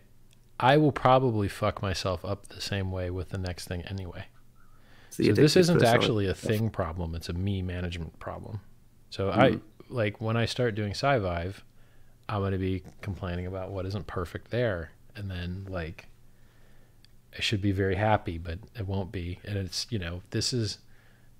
But you won't have, but you won't have. So I think any human, if they have a lot of people throwing negativity at them, you know, it takes its toll. Even if you you think you can weather it. But if you talk about medical research and longevity and shit, you are going to be hated as well. And they're going to tell you that dictators will live forever, even though they get killed all the time. Highest risk job possible. Most awful argument, isn't it? Yeah. And they're going to tell you that life's going to get boring. And you're like, yeah, it's boring. What'd you eat for lunch 4 days ago? You don't remember. Your memory is not that good. It's not going to be boring for you. And, you know, if it is, imagine all the cool new drugs they'll invent, right? And then if it's really too boring, we'll just jump off a fucking bridge then, right? If it's really, but at least you have the option to have the good. So even this next thing I'm doing is actually going to be a lot of pushback against as well. Oh, you're telling guys how to get laid? You're like, yeah, like it's fun. But like you say, it's the thing which most people should be spending their energy on is how do we live forever? How do we? True. Yeah, I mean that's the answer, the deep mind answer to that question, isn't it? You know, what's the meaning to life? Live forever. Fix that. I'm gonna Google that shit. That sounds so cool. I like that. Yeah. Well, another one they asked one of the questions was, where are you? And then it came back with in the middle of nowhere, which was a bit creepy. Which kind of makes sense. Creepy. I don't know why that's creepy, but it is. Yeah, because it is really in the middle of nowhere. I want to ask this fucking thing questions now. It'll probably just troll me. Huh? I'll probably it'll start trolling me. It'll develop a 4chan-like behavior. Well, I mean, AI, but crikey. If we live forever, we're going to have to contend with that bad boy, aren't we? But there we are. True. Well, yeah, it's been fun. It's been fun, yeah. I hope How do people get a hold of you and like fucking, you know, share all your stuff? If they want, they'll find me. How about you? Bitcoin Socialist? Okay. Yeah, well, that's the Twitter thing. Yeah, I mean, like you can on GitHub, ArcBTC. We got a cool project as well. / what BTC? ArcBTC. ArcBTC. Okay. On GitHub. Right. But I mean, yeah, on Twitter, BTC Socialist. If you want to come and what's in your GitHub? Have an argument with me. Pardon? What's in your GitHub? Like Lightning stuff? Well, so a lot of the stuff I do is with hard. So I try to encourage, like in Bitcoin, for example, there wasn't enough kind of hackers and makers of hardware things. Okay. So I wanted to, you know, if you got into like, I don't know, there's this big event in Europe we have called Chaos Communication Congress, which is organized by the Chaos Communication Club. Yeah. Yeah, the CCC, and that's in Germany, and Bitcoin's kind of really marginalized as these like greedy Lambo guys in the corner, which is kind of bollocks because they're the actual developer, cryptographer types, you know, the Peter Wuller types who are there. Yeah. But there's all these people playing around with electronics and playing around packing devices, and the ability to be able to send, like particularly on Lightning, you can send like microtransactions through these devices. I think that's very appealing, and I wanted more of that kind of a community to exist in Bitcoin. So that was my first area of attack. That's done quite well now. There's a lot of people like building these devices, and I made like a point of sale, which was pretty like successful. A lot of people like that project. You can build it yourself. That's great. Like point of sale and an ATM open source thing. Yeah. Those two are great. But then the other thing I've made, well, I mean, we've got quite a good team which we've put together now working on. It's a thing called LM Bits, and that's specifically kind of playing around just with like Lightning Network technology stuff you can do on Lightning Network. So you can play around with the LN URL stuff. You can check that out on lmbits.com if you want. Dude, I didn't even know you're a dev. I didn't even know. So that's great to know. Pardon? I didn't know you were a developer. I'm not. I'm a hobbyist. I'm a terrible developer. You should see my code is shit. It's awful. All right. Hey. But thankfully, like, there's enough good developers out there who want to join some of the projects that they're able to tidy up, so it's actually useful and and actually something someone can use without losing all their Bitcoin. Nice. So yeah, no, it's all good fun. But then also, I do like challenging that concept that Bitcoin is the preserve of the neoliberal libertarians. I just think it's bollocks. And I think some big problems need complicated answers. Yep. So I like kind of challenging them. Most on that. complex But, I systems I probably require experienced a similar thing to you in the sort of maximalist. This is how the world works, and this is how Bitcoin works, and this is what is going to fix everything, and then you sort of challenge them, and you get a lot of kickback from it. So. There's no one left that will debate me. There's no one left. No. Of course they won't. There's a trail of bodies, and then just no one else wants to play anymore. It's like, well, I mean, yeah, it was talk to brutal, anybody that's got an audience. It was a bloodbath. It was a bloodbath. I honestly thought the only one who really held his own was Giacomo, and the reason he held his own was because he didn't just scream at you, like he actually let you talk, and well, I think he just, even if he didn't, I think he agreed with things he didn't agree with, which was really like not showing up, kind of. So, like I said, that anyway. Can I show my shit? I think I remember. No, he was clever in saying that he was no longer a maximalist and blah blah blah, because that was the easy thing to kind of get any of that lot on anyway. But yeah, it's all playground bollocks, isn't it really? Yes. But thankfully, the no true Scotsman maximalist block and mute the world out of existence means that now they're becoming marginalized, and Bitcoin is this rich tapestry of culture again, like it once was. So something to look forward to. I hope so. I would like Bitcoin to be more successful. Well, someone like Safety, for example, you just got to sit and let the guy unravel himself. He's clearly insane, Just let him rant on about fucking red meat and whatever else, and Which is funny because I like meat. I eat the fuck out of it, but it's not my identity. I like meat too, man. Meat's great, but it's not like I don't put a T-shirt on like, hey, guess what I eat? Like no one cares what you fucking eat. Like no one. And also try and argue that eating meat will solve the world's problems, and it's I just don't think that's possible. We can't all eat meat. I'll show my stuff. If you guys want free books, go to t.me/scivive. I wrote a couple books: how to get rich, how to get laid, how to learn better, how to write advertising copy, how to hire people, everything, whatever. All the good ideas I've ever had in my life, they're mostly there. They're free. They won't be free when I'm done editing them and selling them and shit. Then they won't be free anymore. So t.me/scivive. I got trading chat, price calls, stuff. A lot of hex stuff lately because it's just, most of the excitement's around that. It's up 93x in 118 days, which is just goddamn crazy. That's t.me/Richard's calls. If you want videos, youtube.com/Richard Hart and youtube.com/Scivive, SCIVIVE. I'm putting most of my new stuff on Scivive because I got a strike on the Richard Hart channel. I don't want to lose my fucking channel. So, broadcast on a different channel. Twitter.com/Richard Hart Win, like 60K people on there. T.me/Hex Crypto, 20,000 people in there. We've got Hex Memes, Hex Trading, Hex OTC, Hex Philippines, Hex France, Hex Germany, Hex FUD, fucking you name it. We've got like 30 Telegram channels. We've got Reddit. We've got hexcrypto.reddit.com. What else? Oh, if you want to, so if you actually want a 10% bonus, right? So like if you claim free Bitcoin, you want 10% more, go to pumpamentals.com. If you want to trade with no counterparty risk, and you could do this versus anything. You don't have to just trade Hex. You can trade anything. You can trade Ethereum versus DAI. You can trade Ethereum versus USDC. You can trade fucking shitcoin A versus shitcoin B. It's all no counterparty risk. It's at hexdex.win. And if you don't see in the drop-down box a coin you like, paste the contract address in there. No spaces after it, just the address. And there might be liquidity on that pair. And if there's not, you can go tell it to open your own pair. You can tell the factory to go make a new pair and add liquidity on both sides. Now you've got a distributed, decentralized exchange for any ERC20 to any other ERC20. Only one or two don't work, like USDT doesn't work because they don't support this return function that's required. It will work in V2, which is not out of audit yet, but should be in 2 months. So you've got on-chain decentralized exchange. You can transform Ethereum directly into Hex. Go to hex.win, pumpamentals.com, YouTube, books. So free coins, free books, free videos. If you want to support charity, sense.org. Huh? You asshole. Yeah, I know. I am the fucking worst, right? Like all this free shit.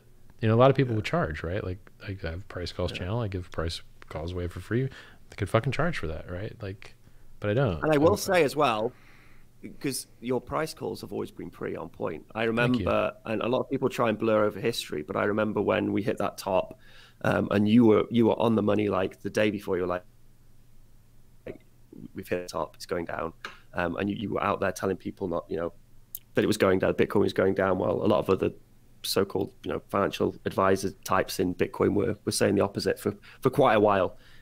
So yeah, I'm I glad think you I made remember something that, else, because other people think that I was saying buy the oh top. man, Like, no, I've literally gone, just because it frustrated me when someone has said that in a Twitter feed before. I've literally gone and found the tweet of the day where you said it's going down, and you started freaking out, and Yeah. I've actually pasted it in a Twitter feed. Good man. Just because it pissed me off, man. You can't rewrite history like that. Like, thank you, you know, bro. I mean, okay, you can criticize PEX, criticize whatever, but you can't then lie about your price calls, because your price calls have always been pretty Thank good you. when it comes I really appreciate that, man. This conversation was infinitely better than I even anticipated. We talked about longevity.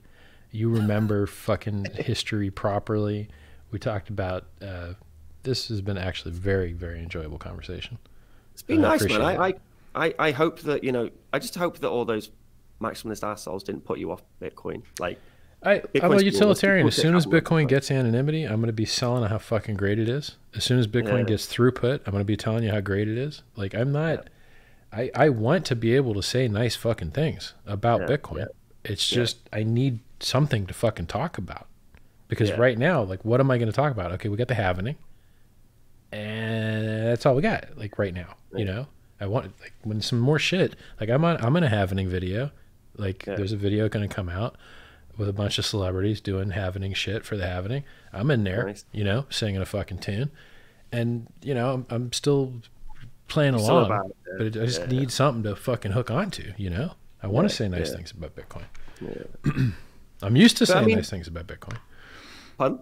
I'm used to saying nice things about Bitcoin, and I want to continue to do that. I just need a little something to grab onto, you know? Yeah. Like when Taproot came out, I fucking broadcasted that shit. I'm like, hey, check it out. Here's a code base. It's going to fucking add anonymity. Look at this cool shit. We'll get Schnorr signatures, which are more efficient. I can imagine that the halvening is gonna you know, hook you in at some point, and then you'll produce some content around it. I hope so. Inevitably. But also, do take care of yourself. Don't burn yourself out, because you know, we need some more content from you. Looking forward to the book, and stay healthy, take care, and we'll call it quits. Shall we? Good video, man. Thanks, bro. Cheers, man. Have a great. We'll do that again. Ciao.